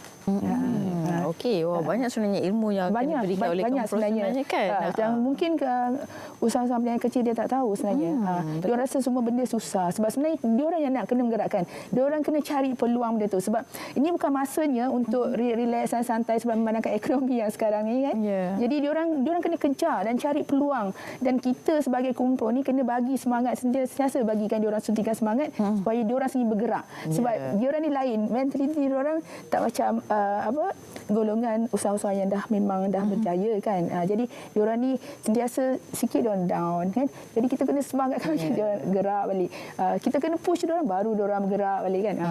Itulah challenge. Jadi kita kena banyakkan contohnya kelas-kelas coaching, mentoring kan melalui digital dan juga buat event, dan kita memang banyak buat event sekarang ni untuk naikkan semangat usahawan. Jadi apakah keahlian Kumpul? Siapakah Kumpul sebenarnya untuk mereka yang baru kenal dengan Kumpul? Okey, padanya kita sebenarnya kita memang tak adakan bayaran sebabnya kita sebagai badan NGO kita banyak bagi peluang. Contohnya diorang starting sebabnya ibu-ibu tunggal ni kadang-kadang even RM10 pun kita charge pun diorang rasa sukar kan. Jadi macam kita bagi peluang diorang join dengan program-program kita kan, diorang akan jadi usahawan kita, dia belajar. Cuma apabila diorang dah berjaya, diorang kena ingat orang yang usahawan yang bawah yang baru nak bergerak balik. Jadi diorang kena bantu. Sebab kita juga di Kumpul telah buat satu platform digital macam online maknanya TV online yang diorang boleh kita akan kumpulkan semua video-video usahawan dan kita akan viralkan. Sebab biasa kalau macam kita ni berniaga, kita kena ada satu produk. Bila diorang tak ada produk, Kumpro akan adakan contoh kita bagi macam tudung ke kan, diorang boleh jual tudung kan, memulakan perniagaan tanpa modal. Dan kedua, macam mana diorang nak pasarkan? Sebab ramai yang golongan B40 ni diorang tak tahu macam nak pasarkan menggunakan digital. Jadi kita akan latih mereka dan kita akan kumpulkan video-video diorang. Kalau diorang tak tahu macam mana nak buat video, kita sendiri akan pergi ke tempat peniaga ni, ambil video, saya sendiri akan turun padang. Kita ambil gambar video ni dan kita masukkan ke dalam TV online kita lah, yang memang free. Kita memang tak ada cas. Ini memang kita nak bangunkan balik diorang, bantu diorang kan. Sebab benda yang paling mahal sebenarnya adalah periklanan kan. Sebab golongan-golongan ni diorang memang tak ada, ibarat macam kosong kan, tak ada apa-apa, modal pun tak ada kan. Jadi itulah cara Kumpro membantu mereka. Jadi sekiranya ada usahawan-usahawan di luar sana yang mungkin tertarik dengan perbincangan kita, bagaimana untuk mereka mendapatkan maklumat dan juga bantuan daripada pihak Kumpro, adakah mempunyai laman Facebook dan juga laman sesawang untuk dihubungi? Okey, boleh Google Kelab Usahawan Muslim Profesional. Kita ada page kita sendiri.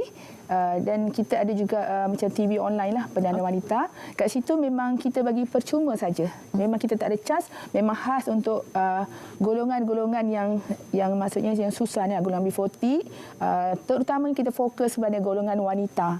Golongan wanita yang ibu-ibu tunggal, ibu yang dah ditinggalkan kan. Kadang-kadang diorang memang kalau nak tengok kan banyak kes yang macam-macam kan. Kita tengok ada yang nak bunuh diri lah, ada yang ni kan. Jadi saya sendiri akan turun padang ya, tengok peniaga ni, dan kalau macam kita nampak sebab kalau saya akan terima tau setiap hari diorang akan WhatsApp saya, puan saya tak ada susu untuk anak saya tak ada pampers, dan benda-benda memang setiap hari saya akan terima. Dan sampai bila diorang akan nak minta bantuan? Sebab kita tak akan bantu orang yang sama kan. Kita kena adil kepada orang yang lain juga minta pertolongan. Jadi Kumpro, inilah cara Kumpro membantu golongan-golongan yang susah ni. Ya? Baik.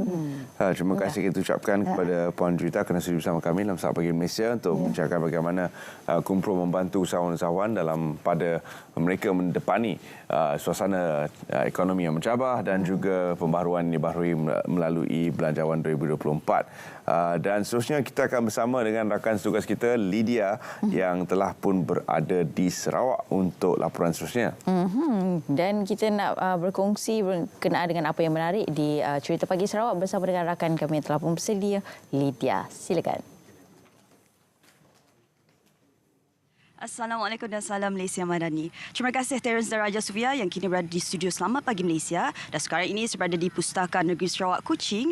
Untuk Cerita Pagi Sarawak pagi ini kita bawa topik pengalaman perkhemahan 2 dalam 1. Untuk menceritakan yang selanjutnya kita bersama dengan Puan Salina Haji Zawawi, iaitu Timbalan Ketua Pegawai Eksekutif Perkhidmatan Pustaka Negeri Sarawak. Silakan Puan.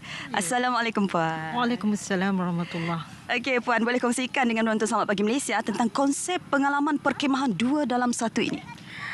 Terima kasih ya Cik Lydia.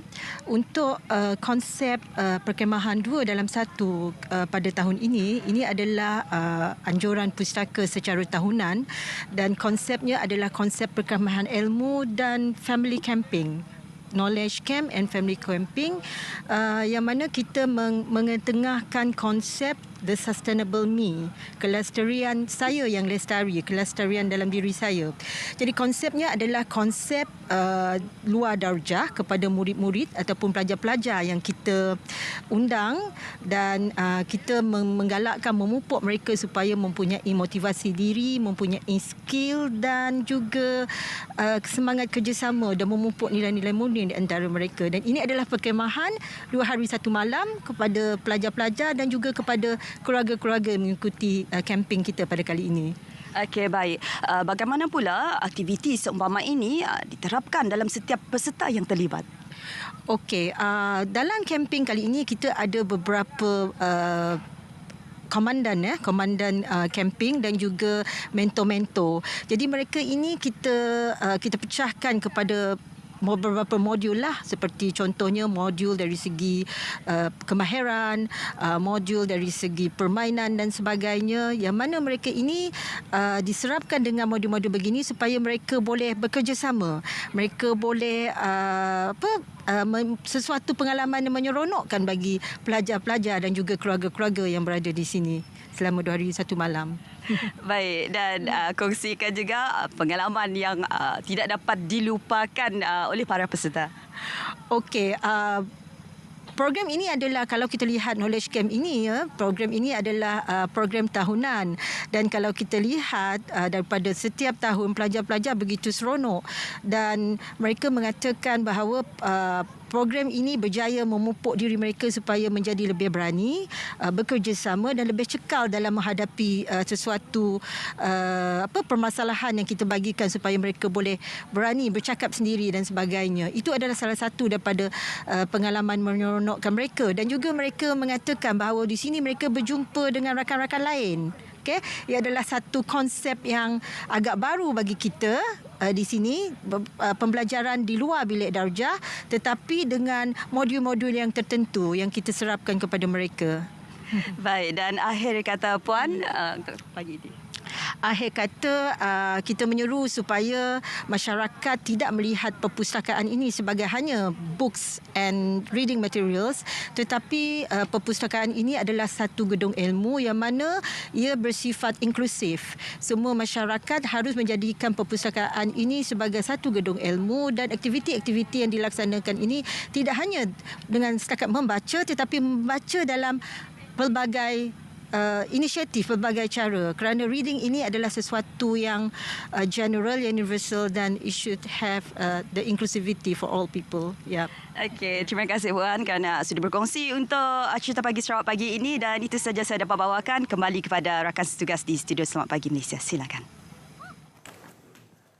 Terima kasih Lydia, dan kita kembali ke studio. Seterusnya kita bersama dengan seorang tetamu yang tidak asing lagi ke studio Selamat Pagi Malaysia, dan topiknya pun sangat sinonim dengan beliau, iaitu kualiti pendidikan. Ya, betul. Bersama dengan kita. Kita bagi peluang kepada Sofia pula untuk perkenalkan dia. Sebab dah selalu kenalkan Datuk ni. Okey, kita bersama dengan Datuk Profesor Dr. Muhammad Shatta Sabran, yang merupakan Ketua Pegawai Eksekutif Agensi Kelayakan Malaysia MQA. Assalamualaikum. Waalaikumsalam. Terima kasih kerana beri peluang kepada MQA sekali lagi. Terima kasih Darren. Terima kasih Datuk. Jadi, ya. So, silakan. Tanpa saya bagi ruang kepada Sofia. Bagi ruang kan? Okey, jadi sebagai mukadimah ataupun permulaannya Datuk kan, kita akan sekarang ini berlangsungnya berkenaan dengan persidangan antarabangsa MQA, dan ini adalah merupakan platform bagi membincangkan berkenaan dengan peranan jaminan kualiti dan potensinya melibatkan beberapa negara juga. Betul. Permulaannya Datuk. Okey, terima kasai. Pertama kami nak ucapkan juta terima kasih pada RTM kerana beri peluang kepada MQA untuk berkongsi maklumat tentang persidangan antarabangsa MQAIC 2023, Malaysian Qualification Agency International Conference 23, yang insya-Allah kita akan adakan pada 7 hingga 8 November ini di Sabah. Seperti mana yang disebut oleh Raja tadi, ini kali pertama MQA menganjurkan seminar, dan seminar ini bukan sekadar seminar, tapi kita mampu berjaya mengumpulkan ramai speaker kita daripada antarabangsa untuk berkongsi bagaimanakah cara mereka untuk menilai kualiti pendidikan tinggi negara. So seperti mana yang sering kali disebut oleh Yang Berhormat Menteri Pendidikan Tinggi kita mahu menjadikan Malaysia sebagai hub pendidikan global, hub pendidikan bakat dan sebagainya, dan ini merupakan salah satu platform yang MQA telah menyahut saranan daripada Yang Berhormat Menteri untuk menjadikan Malaysia ini sebagai satu lokasi untuk menarik seramai mungkin pelajar-pelajar kita datang ke Malaysia, dan kejayaan kita mengambil ataupun menjemput speaker-speaker dari peluang negara yang kita rasa mampu untuk berkongsi bagaimanakah negara-negara tersebut boleh meningkatkan kualiti pendidikan tinggi negara, dapat kita kongsikan bersama. Dan alhamdulillah pada hari ini kita dapat speaker daripada negara Kazakhstan, daripada United Kingdom, daripada Eropah, daripada Indonesia, dan insya-Allah kita juga dapat ramai peserta daripada negara-negara kecil dan sebagainya, di samping daripada negara-negara kita. Dan hari ini pun kita terpaksa melanjutkan permohonan kerana terlalu ramai orang berminat nak pergi. Kita sebenarnya dah tutup pada 20 hari bulan tadi, tapi kita kita lanjutkan sehingga 23 hari bulan. Dan terima kasihlah pada RTM kerana beri kami peluang untuk mewawarkan bahawa tarikh tutup pada hari ini 23 hari bulan. Dan kita telah pun menerima sekitar all in sekitar lebih kurang 450 peserta. So jadi insya-Allah kemampuan kita dewan pun tak boleh masuk ramai-ramai, tapi kita harapkan yang di luar sana yang berminat sila register sekarang. Paling mudah boleh pergi kepada laman web MQA dan carilah seminar antarabangsa, di situ ada adres dan sebagainya. Baik, Datuk, siapakah antara pakar-pakar yang bakal diundang untuk memberikan perkongsian kepakaran tentang meningkatkan kualiti dalam pendidikan tinggi? Okey, misalnya kita telah menjemput CEO ataupun ketua-ketua pegawai eksekutif daripada badan-badan akreditasi antarabangsa seperti mana yang saya sebut tadi. Kita ada jemput daripada Kazakhstan, kita juga jemput daripada United Kingdom dan juga Eropah untuk berkongsi, dan juga daripada rakan kita, jiran kita Indonesia, untuk berkongsi bagaimana mereka melihat kualiti pendidikan tinggi itu. Jadi sudah pasti cara Malaysia untuk melihat pendidikan tinggi itu mungkin berbeza dengan negara-negara lain. Di samping mereka juga akan berkongsi bagaimana mereka melaksanakan pendidikan tinggi dalam era globalisasi, dalam era digital pada hari ini. Dan saya yakin dengan perkongsian ini mampu untuk melebarkan lagi. Dan kita juga menjemput ketua pengarah pengajian tinggi kita untuk berkongsi pandangan selaku daripada orang kata mewakili Malaysia. Dan yang paling signifikan, alhamdulillah, seminar antarabangsa kualiti ini akan dirasmikan oleh Yang Berhormat Menteri Pendidikan Tinggi kita, Datuk Seri Khalid Nordin. Ini satu perkara yang saya rasa julung-julung kalinya berlaku pada MQA, dan ini merupakan satu daya tarikan yang kita mengharapkan sama-sama kita melihat apakah hasrat YB kita untuk bercakap tentang kualiti pendidikan tinggi kita. Dan difahamkan ada 4 subtema untuk MQA IC 2023 ni, Datuk. Jadi apakah antara subtema yang ada? So kalau kita lihat pada hari ini, selepas kita dilanda COVID 20 hari itu, banyak perkara yang baru berlaku dalam pendidikan tinggi negara. Salah satunya pendidikan fleksibel, kan. Dan pada hari sebelum COVID, kebanyakan kita belajar lebih kepada konvensional, di mana pelajar-pelajar perlu datang ke Malaysia, datang ke kuliah dan sebagainya. Tapi bila berlaku COVID, maka perkara itu sudah berlaku, dan itu sebab di antara perkara yang kita akan dedahkan dalam seminar ini, bagaimana pendidikan fleksibel itu boleh dilaksanakan, bagaimana kita boleh mengadunkan pendigitalan pada hari ini dalam pembelajaran, dan itu di antara perkara-perkara utama. Dan selain daripada itu juga kita akan berkongsi bagaimana kaedah untuk kita mencapai CJ pengajian tinggi itu melalui pelbagai kaedahnya lain. Misalnya kalau dulu kita nak masuk universiti kena ada SPM, STPM dan sebagainya. Pada hari ini banyak perkara-perkara yang lain. Misalnya kalau dekat Malaysia sahaja, mungkin Darren pun ingat pada satu ketika saya datang ke sini bahawa nak masuk universiti pada hari ini, kalau ditakdirkan kita tidak ada SPM, tidak ada STPM ataupun sebagainya, tapi kita ada banyak pengalaman kerja. Misalnya kita boleh juga mengira buat assessment, kita convert pengalaman kerja itu sebagai satu tiket untuk masuk. Yang paling-paling terbaru, kita juga boleh mengadunkan semua itu dan kita terus boleh bagi dia award, degree ataupun diploma, sijil dan sebagainya berdasarkan jumlah tahun yang kita panggil sebagai apel Q. Dan ini merupakan satu perkara yang akan kita kongsikan dalam seminar ini. Jadi mengapa Kota Kinabalu Sabah dan bukan Kuala Lumpur? Sabah ini dia ada uniknya, dan kita kena bagi kreditlah kepada masyarakat Sabah sebenarnya. Sebab kalau kita lihat kebanyakan negara-negara yang datang ni pun kebanyakannya datang daripada negara-negara maju. Kalau sekadar untuk melihat bangunan tinggi dan sebagainya, mereka pun banyak bangunan tinggi. Tapi Sabah ini mungkin mereka tidak dapat lihat dalam negara kita. Kita kata Sabah, di antaranya kita ada satu alam sekitar yang luar biasa, dengan kita adanya Gunung Kinabalu, dengan kita adanya orang hutan dan sebagainya, di samping makanan seafood lautnya yang luar biasa.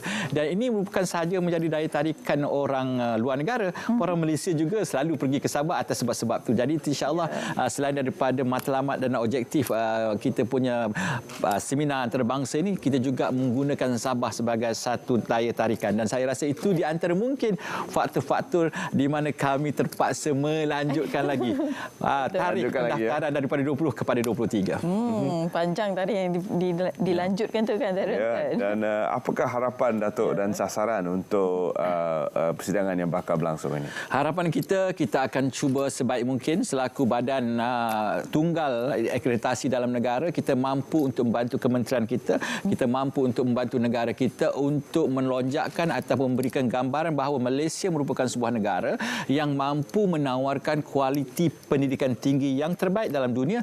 Justru kita mengharapkan mengharapkan lebih ramai pelajar-pelajar datang ke negara kita untuk melanjutkan pengajian tinggi mereka, terutama di peringkat master dan PhD. Dengan itu, hasrat untuk kita mengumpulkan sekitar 250,000 pelajar antarabangsa belajar ke Malaysia menjelang tahun 2025 tercapai. Dan insyaAllah ini merupakan satu, orang kata, point ataupun satu suntikan baru untuk memawar-warkan kepada dunia bahawa Malaysia adalah sebuah negara yang mampu untuk menawarkan kualiti pendidikan tinggi yang baik, di samping kosnya yang rendah, di samping tahap keselamatan yang luar biasa, di samping kita ada banyak makanan dan sebagainya lah untuk sebagai daya tarikan. Itu tarikan kita. InsyaAllah. InsyaAllah. Datuk, di kesempatan waktu yang ada ni, Datuk boleh mengajak orang ramai yang ingin menyertai seminar ni, berbaki beberapa hari lagi ni, Datuk. So, InsyaAllah kepada mereka yang berminat, jangan lupa untuk ke web MQA untuk mendaftar, dan kita telah pun bersetuju untuk memanjangkan tarikh pendaftaran sehingga 23 Oktober, iaitu hari Isnin nanti. So sebenarnya dah keluar, ini special sebab RTM bagi.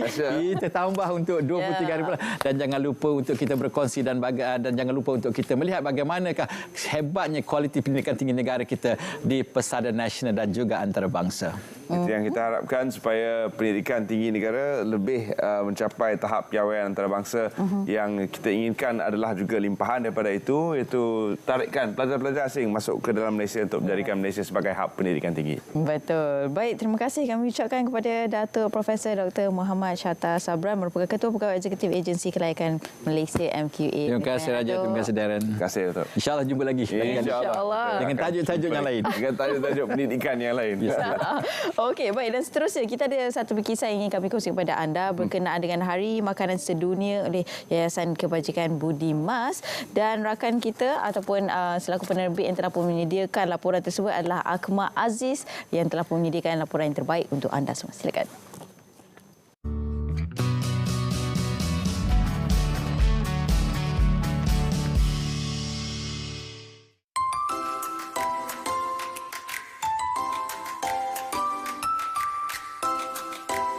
Yayasan Amal Budi Mas dinubuhkan pada 1998 di atas objektif membantu anak-anak kurang bernasib baik untuk mendapat peluang kehidupan yang sempurna seperti kanak-kanak lain.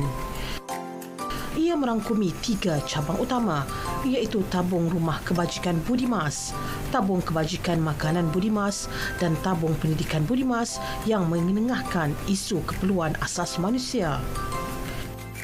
Di bawah program Rumah Kebajikan Budi Mas, lebih 2,000 kanak-kanak daripada 43 buah rumah kebajikan mendapat manfaat. Selain 950 orang anak-anak orang asli turut mendapat faedah dari aspek pendidikan melalui pembinaan perpustakaan. Baru-baru ini bertempat di SKC Jincang Tengah 1, Kuala Lumpur. Satu program diadakan dengan kehadiran ahli lembaga pengarah Yayasan Kebajikan Amal Budi Mas, Yang Mulia Tunku Yahya Tuanku Tan Sri Abdullah dan beberapa div kehormat yang lain. Hari ini event World Food Day, so kami sangat berterima kasih kerana kami dapat jalankan aktiviti ini, because especially dalam program makanan Budi Mas kami memang support 5,000 kanak-kanak kurang bernasib baik di sekolah rendah Malaysia, dan kami rasa peranan makanan tu adalah sangat-sangat penting, especially dalam kehidupan kanak-kanak yang tengah membesar. So kami sungguh excited dan teruja lah dapat buatkan aktiviti ini, especially because kita nak beritahu sebagai Asians dan Malaysians, kami memang sangat-sangat bangga dapat memberi makanan, because makanan adalah benda yang sangat-sangat penting dan kami rasa memang amat-amat diperlukan lah. So that's why kami nak celebrate World Food Day dengan Yayasan Budi Mas. Sempena Hari Makanan Sedunia, Yayasan Amal Budi Mas semestinya mengutamakan inisiatif untuk menggabungkan pelbagai elemen di bawah aspek pendidikan, pemerkasaan diri dan penambahbaikan nutrien makanan. Golongan sasaran kami adalah kanak-kanak di Malaysia yang kurang bernasib baik daripada background B40, kanak-kanak bersekolah, kanak-kanak orang asli dan sesiapa saja yang fall under the category of underprivileged, iaitu kanak-kanak daripada golongan kategori ibu bapa yang kurang bernasib baik, kami tetap akan membantu. So itulah golongan sasaran kami. Diharapkan program sebegini diteruskan pada masa akan datang bagi membasmi masalah kekurangan nutrien makanan khasnya di dalam kalangan kanak-kanak.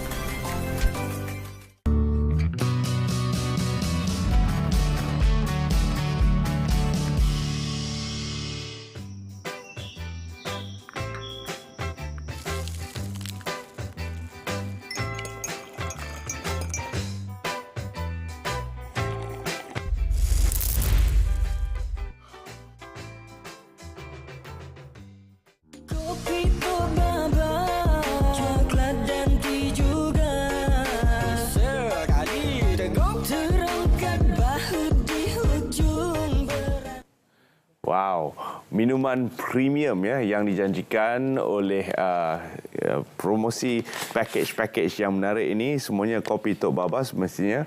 Dan selain daripada kopi ada juga minuman-minuman lain yang akan kita perkenalkan kepada anda pada pagi ini. Jadi bersama dengan saya adalah duta kepada produk Tok Baba. Kita bersama dengan Ira yang telah pun bersedia untuk memberikan penerangan yang selengkap-lengkapnya tentang semua minuman-minuman premium yang disediakan di sini. Okey, terima kasih. So hari ni I bawa I kalau duduk kat sini I jadi I keluar otak kau lah. Rasa gedak. Sorry lah kan. Kalau you boleh lah. You kena belajar dengan I lagi. Okey. So I bawakan hari ni kopi Tok Baba, iaitu kopi yang sangat-sangat premium. Dia bukan saja ada kopi. Kita ada juga teh, ada latte, kita ada teh, kita ada coklat, dan minuman ni boleh diterima oleh semua rakyat Malaysia. Tapi yang pasti bahan-bahan dalam minuman ni adalah bahan-bahan yang premium. So, yang mana tak berkemampuan nak makan, nak minum, nak rasa kopi-kopi yang mahal-mahal dekat luar sana tu, you all boleh try kopi Tok Baba sebab jatuh satu sachet dia tu dalam harga RM2.70 sahaja. Jadi tak payah pergi kat luar, dia boleh ambil yang kat dalam sini. Ambil dekat dalam sini. Sebab apa? Lebih jimat. Sebab sekarang ni kita tahu dah ekonomi sangat-sangat orang kata tak membantu kita lah untuk menikmati makanan-makanan yang agak mahal. Tetapi kopi Tok Baba ni boleh membuatkan kita rasa macam tak ada masalah dekat Malaysia ni. You minum saja seteguk air tu, you rasa macam Malaysia ni, wow, Malaysia ni memang tak ada masalah langsung. Dan kita lupa masalah yang ada kat diri kita sendiri. Dan Ira nak cakap kat sini, kopi Tok Baba ni diperbuat daripada kilang yang dah berada dekat pasaran sekarang 15 tahun kilang ni. Kilang ni beroperasi 15 tahun. Kilang ni juga dia boleh membuat produk-produk yang berbentuk OEM. Banyak jenama-jenama besar dekat Malaysia ni yang buat dekat kilang ni. So nama-nama produk tu pun dah meletup dekat pasaran. Jadi di mana Tok Baba sekarang dia menghasilkan satu kopi dan orang kata dengan rasa yang sangat sedap, rasa yang sangat premium yang boleh diterima oleh semua penduduk-penduduk, tak kiralah Melayu, Cina atau India. Ya. Dan itu dia sudah pun mendapatkan sijil-sijil yang sepatutnya. Sijil daripada Kementerian dia bukan Kesihatan kata sijil pun ada. Betul, dia ada, kita ada halal. Kita ada orang kata kita sentiasa kilang ni sentiasa diaudit setiap tahun. So barang-barang dia pun kita akan audit. Maknanya kita tak ada lah yang tahun ni kita pakai barang ni dan kita bawa kepada tahun depan. Pakai barang lama juga tak. Okey, dan satu lagi Ira nak cakap, untuk minuman Tok Baba ni sangat-sangat membantu kepada suri rumah tangga ataupun yang bukan suri rumah tangga. Maknanya dari segi energi. Kita minum kita tak rasa letih. Kita minum kita tak rasa mengantuk. Hampa kena segelas hampa rasa cerah mata daripada pagi sampai ke malam. Siapa yang buat macam tu? Itu adalah Ira. Sebab apa? Ira boleh buat bekerja satu hari sampai 7 kali live Ira buat. Daripada pagi sampai malam sedikit pun tak ada rasa letih, rasa mengantuk, rasa menyesal, takkan ada. Boleh jadi nampak. you all nampak kan? Punya energi kan? You nampak kan? Dia punya energi dia tu memang sangat-sangat best. Jadi kita bawakan kepada peminat-peminat coklat, kita ada coklat kat sini. Untuk peminat-peminat teh, kita ada teh kat sini. Dan untuk peminat-peminat kopi, you harus try kopi Tok Baba. Tambah pula you nampak tak nombor telefon dekat bawah ni, tekan sekarang sebab kita ada promosi. 3 bungkus ni dengan harga RM100 sahaja. Dari RM128. Jadi berapa sachet dalam satu bag? Dalam ni ada 15 sachet. 15 sachet. You bayangkan ini ada 45 sachet. 45 sachet untuk 1 bulan dah memadai. Lebih daripada tu. Jadi yang mana tak menggemar dengan minuman bergula, you all wajib try Tok Baba sebab dia tak manis langsung. Untuk latte macchiato, kita bubuh dalam ni, kita letakkan gula perang. Kita tak letak gula putih. Untuk coklat pula kita pakai bahan-bahan yang tanpa tenusu. Maknanya you minum coklat ni you tak rasa muak. You minum coklat ni you tak rasa macam apa orang kata perut you akan rasa berangin macam nak memula-mula. Tak ada. Yang I tahu coklat ni sangat sedap. Anak-anak pun suka. So kalau kita beralih kepada minuman-minuman coklat yang kita tahu di luar sana, minuman-minuman coklat tu semestinya manis. Yang kedua, dia rasa dia punya lemak dia tu kurang. Yang ni you rasa macam piau dia tu, pekat dia tu. Ya Allah, bak kata orang Kedah, pekat berdadu. Hampa kena try. Memang wajib try dan mesti try. Okey, nombor telefon kita letak dah tertera kat bawah ni. Ping sekarang, call sekarang, mesej sekarang. Sebab apa? Promosi kita untuk hari ini kita buat special. RM300 untuk hari ini sahaja. You all, kita bawakan duta-duta yang hebat dekat Tok Baba. Sheikh Hizi Sam. Kita ada Ira Azira. Kita ada Faiz. Kita ada Azrul pencerita TV. Dan kita ada juga berboyot untuk kita punya laman media sosial. Jadi duta-duta ni bergabung untuk membantu para peniaga secara online untuk membuat sale. Sebab apa tahu? Kebanyakan peniaga-peniaga daripada sudut rumah. Daripada sudut rumah dia minum, dia bagi anak dia minum, dia bagi lelaki dia minum. Lepas tu kawan-kawan dia main minum. Kat situ menjadi satu orang kata penjualan terhasil. Jadi bagaimana Tok Baba membantu para suri rumah untuk menjana pendapatan daripada rumah sahaja, buat postage kami, segalanya kami, ilmu kami bagi, macam mana cara nak buat bisnes kami bagi. So you all kena pergi ke nombor yang kita pin tu sekarang untuk kita bantu lagi seramai boleh untuk keluar daripada masalah keuangan yang you all alami sekarang. Ya, kalau kita lihat harga promosinya cukup menarik. RM100 sahaja untuk 3 sachet. Betul. Dan kalau dilihat di belakang, tersedia senarai barangan yang digunakan. Betul. Dan semua bahannya memang premium, antaranya garam Himalaya yang digunakan dalam penyediaan minuman coklat ini. Jadi memang adalah merupakan bahan premium. Jadi jangan lepaskan peluang, hubungi nombor yang tertera di skrin itu sekarang juga untuk menikmati hidangan 45 sachet ya. 45 sachet. Dan sekarang ni kami sangat-sangat berluasa kami punya proses untuk memberi rakyat Malaysia ni mencuba. Setiap event, setiap festival kami akan masuk. Kalau tengok dekat skrin sekarang ni beratuk panjang. Semua nak try. Yang mana dah try beli satu cawan, pasti beli yang paket-paket ni. Lepa rasa satu, lepa akan main lagi. Lepa rasa satu, lepa akan lagi. Dan kita akan beroperasi di seluruh negara. Maknanya kita dah sampai ke orang kata keluar negara pun kita dah keluarkan. Tetapi untuk festival-festival di dalam Malaysia, satu Malaysia, kami akan buat tour bersama Tok Baba dan orang kata bagi penduduk-penduduk Malaysia mencuba, merasai dan berjumpa dengan kita punya duta-duta yang kita bawakan daripada jenama Tok Baba ini sendiri. Dan macam-macam jenis kopi boleh buat, kopi ais boleh buat, teh ais boleh buat. Tak semestinya panas. Kalau yang tak suka panas tu dia boleh sejukkan. Betul. Kalau yang tak suka sejuk boleh ais blended kan. Boleh blended kan. Boleh letak whipped cream lagi. Letak lagi dia punya orang kata chocolate chip dia. You boleh pelbagaikan. Sebab apa? Sebab lebih jimat kita buat sendiri. Yang penting kita boleh beli. Satu ni RM39.9. Satu ni RM39.9. Kalau you all bahagi kepada 15 sachet, you dapat satu sachet dengan harga RM2.70 sahaja. Jadi RM2.70 lah. Kan? Jadi bila kata RM2.70 ni untuk segelas sangat-sangat berbaloi berbanding dengan belasan ringgit dekat luar sana. So Ira sendiri pun ada kedai makan. Kalau Ira buat macam blended ni apa, ada dalam RM16. Tetapi sekarang ni customer dekat Ira punya restoran, depa lagi suka sebab apa? Harga dia jadi murah. Harga jadi lebih murah dan depa boleh rasa yang yang sangat-sangat premium, rasa yang sangat-sangat premium, yang sangat-sangat sedap. So you all yang dalam ni apa tunggu lagi? Nombor tu kita dah bagi dah kat bawah. Cepat-cepat hubungi kami sekarang. Nak jadi ejen, nak jadi stokis, nak beli Tok Babah, boleh beli sekarang. Kalau hampa tengok tu ada yang pack trial pun ada. RM10 saja satu kotak tu. Nak apa lagi? Kita buat semua yang terbaik untuk you all semua supaya you all dapat rasa dulu.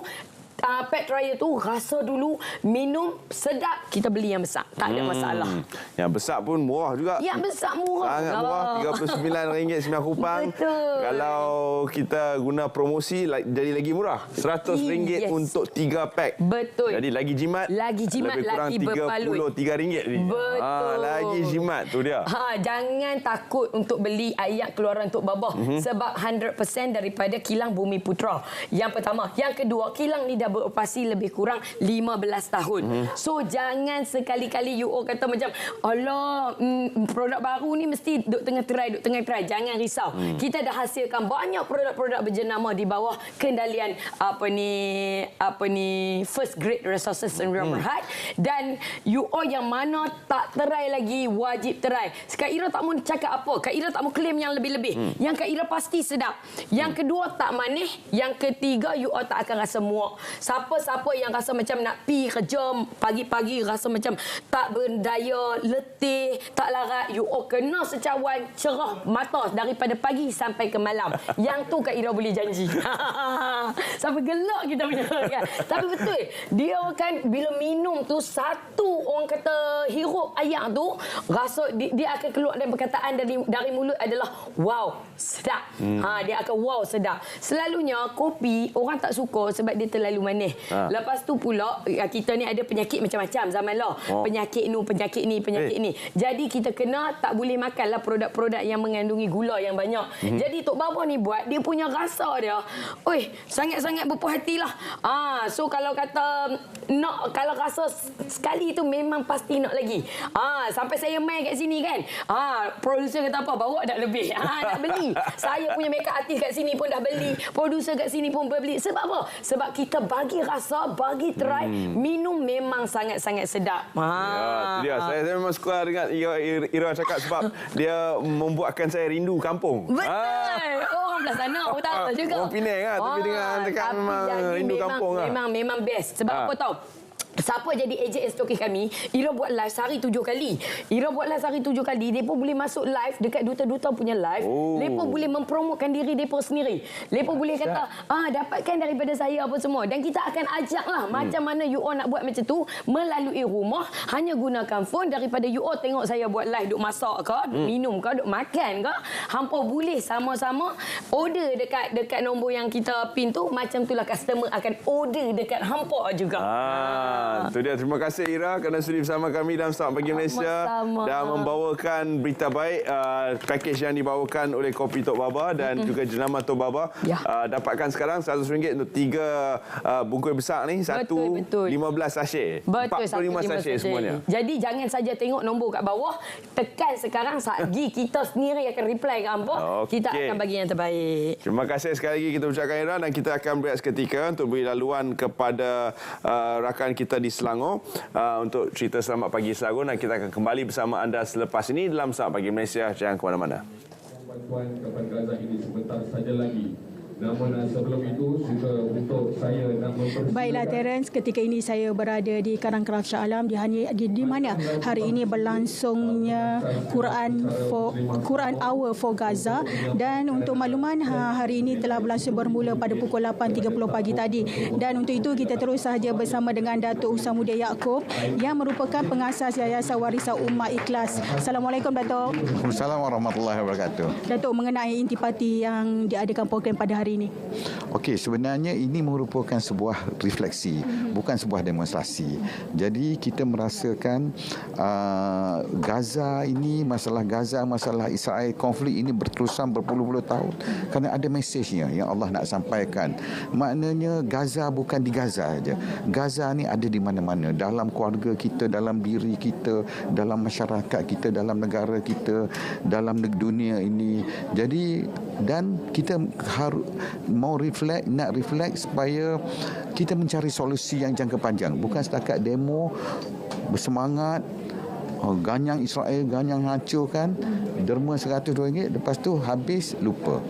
Jadi adalah tanggungjawab setiap umat Islam untuk menyelamatkan sekurang-kurangnya keluarganya atau negaranya daripada ancaman ini. Jadi program ini adalah di mana kita himpunkan target kita 500-600 orang, tapi saya ingat datang hampir 1,000 orang dalam dewan yang sempit ini sampai kedua. Jadi kita dapat dalam satu program 1 jam ini kita dapat sampaikan mesej-mesej atau kita terjemahkan, kita baca beberapa surah dan kita terjemahkan dan kita relate dengan apa yang Allah nak sampaikan kepada kita sebagai insan, untuk bagaimana kita berjuang untuk menghadap Allah nanti. Okey Datuk, selain di sini, adakah selepas ini yayasan juga akan mengadakan program ini di tempat lain? Saya kira pasal Yayasan Warisan Ummah ni, kita adalah satu yayasan yang didokong oleh ramai media termasuk RTM dan semua, di mana kita gunakan mass media untuk sebarkan. Jadi macam program ini hari, walaupun Facebook stop, tapi kita rakam dan kita akan sebarkan program ini dan kita harap mesej ini akan reach out kepada seramai mungkin umat Islam. Okey Datuk, yang terakhirnya mungkin harapan Datuk Seri melalui program yang diadakan hari ini. Kita berharap orang Islam di seluruh dunia sedar Gaza ada di mana-mana. Gaza amat hampir dengan kita, bukan di sebelah sana. Israel ada di mana-mana, bukan di sana. Dalam rumah kita, dalam poket kita pun ada Israel. Itulah kita perlukan, ada benteng pertahanan dan keyakinan kita pada Allah SWT. Maknanya kalau kita berjuang untuk menang, insya-Allah kita akan menang. Okey Datuk, terima kasih kerana sudi bersama dengan kami. Saya kira setakat ini dulu cerita pagi untuk Negeri Selangor, kembali bersama Terence dan juga Raja Sofia. Silakan. So the reach still the same. Begitulah pelbagai usaha yang sedang dilakukan untuk mengembeling sokongan yang berterusan kepada umat Islam di Gaza, dan kami juga di RTM akan sentiasa mengemaskini tentang berita-berita mutakhir. Terima kasih kepada rakan tugas dari Selangor. Dan kita akan terus ke segmen terakhir kita untuk hari ini dalam edisi Ahad Selamat Pagi Malaysia. Ya, masih lagi membicarakan berkenaan dengan usahawan, bagaimana untuk usahawan tahu mereka berada di landasan yang tepat. Ya, dan bersama yang kita sekarang ini, saya kenalkan, iaitu di sebelah saya Datuk Azliana Hassan, merupakan Ketua Pegawai Eksekutif Usanitas Sdn Bhd. Assalamualaikum. Salam. Apa khabar? Ya, baik, alhamdulillah. Manis orangnya. Terima kasih. Dan di hujung sana kita siapa tak kenalkan, kita bersama dengan Datuk Rosham Noor. Assalamualaikum Datuk. Waalaikumsalam. Alhamdulillah. Tak manis. Saya baru nak tanya Datuk. You read my mind. Tak, Datuk kacak lah. Kacak. Darren, why gelak Darren? I know you're going to say that. Okey. Jadi pasal usahawan lah kan. Ya. Apa kita selalunya kita akan bercakap tentang usahawan lah. Have to have sense of humor. Ya. Betul. It's a part of marketing, right? Yes, it is. Ya, betul Datuk. Okey, kita mulakan dengan Datuk Datuk Azliana. Mungkin boleh kongsikan kepada kami semua di studio dan juga kepada para penonton berkenaan dengan usahawan. Ialah ketika pandemik kan ramai yang sangat terkesan. Bagaimana sebenarnya selaku pengasas kepada Usanita sendiri untuk memastikan bahawa usahawan-usahawan yang berada di bawah Usanita tu bersama-sama sehinggalah sekarang ni kan berjaya menempuh alam pasca pandemik, ketika pandemik dan sebagainya. Ketika pandemik tu 2020, 2021, 2022 adalah masa fasa di mana usahawan ni tumbuh macam cendawan, di mana mereka transform diri mereka tu menjadi seorang usahawan. Mereka jadi lebih kreatif, inovatif dalam mereka nak mendapatkan pendapatan kerana terjejas ketika itu semuanya kan. Jadi ramai usahawan di kalangan di bawah platform kita Usanitas Sdn Bhd yang juga mendapatkan penjenamaan Datuk Rosham Noor kita yang manis ni, yang kacak ni kan. Jadi duta produk usahawan-usahawan dan perintis Usanita ni. Dan saya rasa mereka di platform ini mereka perlukan satu community, mereka perlukan support system dan networking sebenarnya untuk mereka nak mantapkan perniagaan mereka nak kekalkan penjenamaan mereka supaya perniagaan itu tidak menjadi terkesan. Sebab mereka dah terkesan ketika pandemik dan sebelumnya, dan sekarang mungkin ada momentum lagi yang mereka rasa terkesan dengan dengan keadaan ekonomi yang tak berapa baik. Jadi saya rasa jaringan networking dalam platform dan komuniti di Usanita tu membantu sedikit sebanyak untuk mereka kekalkan momentum mereka sebagai usahawan supaya mereka dapat kekalkan penjenamaan mereka. Datuk Rosyam banyak membina kolaborasi-kolaborasi penting, networking dalam pada menjayakan sebarang usaha sama tu. Macam mana kita nak tahu apabila kita bertemu dengan usahawan-usahawan yang sehaluan, yang mungkin mempunyai tujuan yang sama untuk kita sama-sama jayakan sebarang produk, kolaborasi supaya kita boleh berjaya dalam bidang keusahawanan. Kolaborasi ni amat penting. Kolaborasi ni kita bercakap pasal brand, branding. Kalau tak ada branding, sukar. Bukan tak boleh, tapi sukar sikit. Tapi kalau ada branding, kalau mereka nampak bahawa branding itu juga adalah part of marketing, mereka harus menguatkan branding mereka. Mereka harus kuatkan marketing mereka untuk mereka menerebus ke dalam pasaran itu sendiri. Sebab hari ini adalah dunia digital. Kalau dulu-dulu, zaman-zaman saya dulu, kalau kita nak pergi buat marketing, nak buat promotion, kita kena pergi ke surat khabar, semua kena bayar. Tapi hari ini dengan ada dunia digital hari ini, kalau mereka tidak menggunakan sebaik-baiknya, maka mereka akan gagal. Kalau kita tengok sekarang ni, penggunaan Facebook contohnya, kita adalah yang paling nombor satu dalam dunia dengan kadar penduduk 33 juta, tapi kebanyakannya digunakan untuk benda-benda yang tak tentu arah. Tetapi bagi mereka yang bijak, khasnya usahawan yang bijak, mereka menggunakan platform-platform digital ini adalah untuk membina perniagaan mereka. Bagaimana untuk meraih keuntungan, bagaimana untuk menjenamakan, bagaimana untuk buat promosi, bagaimana untuk marketing. Itu yang saya nampak. Kolaborasi, sebenarnya jangan ingat kolaborasi itu dengan Rosyam Nur saja. Sebenarnya platform itu juga kolaborasi. Kita kena pandang secara besar kan. Okey, itu antara perkara yang penting lah, yang perlu untuk kita guna pakai perkara yang ada di sekeliling kita lah kan Datuk kan. Dan daripada itu juga Datuk mungkin boleh kongsikan berapa ramai usahawan yang berada di bawah Usanita. Okey, di bawah Usanita sehingga ke hari ini kita dah ada almost 1,800 ke 2,000 usahawan IKS, B40 dan M40 yang mereka duduk, dan kita di Usanita Sdn Bhd juga kita banyak melakukan kolaborasi dengan pihak kementerian, agensi dan juga badan-badan korporat, juga usahawan selebriti, sebab ini antara platform yang kita rasa cara engagement itu adalah satu cara dengan nak menaikkan satu branding, dan usahawan-usahawan di bawah perintis Usanita ni mereka juga ada satu direction yang different kerana program-program yang kita buat juga adalah program-program yang berlainan yang beri mereka impaksasi dan juga nak bantu penjenamaan mereka supaya mereka boleh lebih lagi ke depan dengan adanya rakan strategik Usanita seperti Datuk Rosyam. Dia macam inilah. Dia okey, yang kita usahakan dengan Usanita ni, kita bukan pandang business person yang dah besar-besar tu dah memang berjaya lah. Kita memandang daripada mikro kepada IKS kepada SME. Ini yang Usanita dengan saya cuba bentuk kan. Jadi kalau kita tengok penjenaan jenama kita punya pertumbuhan ekonomi, perbelanjaan kita dekat dalam negara kita bermula daripada bawah.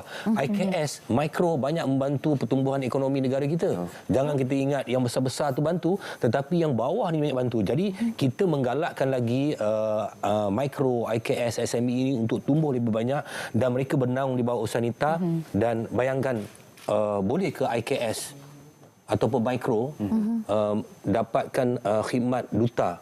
Diorang tak boleh. Tetapi dengan bantuan Usanita, mereka mendapatkan khidmat duta daripada saya secara percuma. Wow. 50 produk percuma kan. 50 usahawan yang menggunakan Datuk Rosyam sebagai duta produk mereka, dan mereka sekarang ni Datuk dah almost setahun dah. Kalau kita sedar mereka dah ada almost setahun, dan mereka akan end upkan kontrak itu pada Januari 2024. Dan kalau lepas ni nampak muka Datuk Rosyam kat mana-mana, itu adalah perintis Usanita. Tahniah. Satu kolaborasi yang memang akan menguntungkan semua pihak. Betul. Dan memandang ke hadapan Datuk, sebab Datuk sudah lama dan mencuba pelbagai bidang dalam dunia perniagaan. Apakah cabaran yang akan dialami oleh para peniaga kita melihat ke tahun 2024? Cabaran yang paling besar yang saya tengok sekarang ni kerana usahawan ni tumbuh macam lebih daripada cendawan tumbuh. Sebab especially lepas COVID, banyak orang kena berhenti kerja lah apa, tiba-tiba tumbuh. Tapi adakah mereka tu usahawan yang real usahawan? Jadi ini cabaran yang paling besar, kerana hari ini kita tengok terlalu banyak usahawan. Usahawan terikut-ikut, itu cabaran. Sebab saya selalu kata kat mereka, kalau mereka ingin memulakan perniagaan, mereka kena cermin muka mereka dulu. Tengok apa kelebihan yang ada pada diri dia, apa kemampuan dia. Bukan tengok orang. Kadang-kadang orang sekarang tengok kat dalam TikTok orang tu berjaya, dia pun nak buat benda tu. Dia pun nak buat benda tu. Tapi dia tak tahu ranjau yang orang tu cerita kat dalam sosial media tu cerita yang best. Betul. Cerita yang best. Jadi dia kata, "Oi, pakai kereta besar apa semua." Kadang-kadang itu semua membohong. Kena faham. Kadang-kadang itu marketing. Dia sewa kereta, pinjam kereta kan. Jadi ini cabaran supaya sedar bahawa perniagaan tu bukan senang. Tak mudah. Perniagaan tu bukan sesenang macam buat TikTok tu. Kan? Tapi sekarang banyak usahawan yang mereka transform diri mereka, memang dia nak memudahkan, dia menggunakan kaedah itu. Tetapi kita kena tengoklah. Dia kena ada guidance lah. Yes. Guidance kena ada. Sebab tu usaha nita ditubuhkan. Lepas tu kena kental. Jangan menjaga, takkan tiba-tiba ini hari kita buka menjaga, besok jadi jutawan. Kalau macam tu semua orang lah. Parent tu semua dengan awak berhenti kerja lah kan. Berhenti kerja jadi jutawan.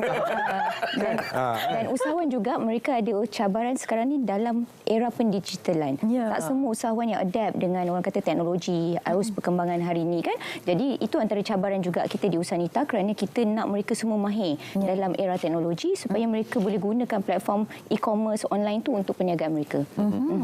Baik, terima kasih Datuk Azlina. Terima kasih Datuk Rosham kerana sudi bersama kami dalam Selamat Pagi Malaysia. Bukan sampai pukul 11. Sepatutnya tadi dah closing dah. Tapi kita bagi 1 minit lagi. Alhamdulillah. Terima kasih. Okey, terima kasih banyak sekali lagi kepada Datuk Rosham dan juga Datuk Azliana. Terima kasih banyak Datuk. Atas perkongsian tersebut. Jadi usahawan bukan senang hari ini. Bukan manis-manis saja. Bukan indah-indah je semuanya. Yang manis ada di sini ya. Manis di ujung sana. Okey. Baik, nampaknya sampai di sini saja. Sekian daripada saya Raja Sufia Raja Arif. Dan sekian daripada saya Terence Das. Kita jumpa lagi dalam Selamat Pagi Malaysia. Terima kasih kerana bersama kami. Assalamualaikum. Ya, bye. Rasa rindu, jangan kau hilang dari pandanganku. Bila sampai waktunya akan terpatri janji kita berdua, namun kau berpura menyinta. Sakitnya ku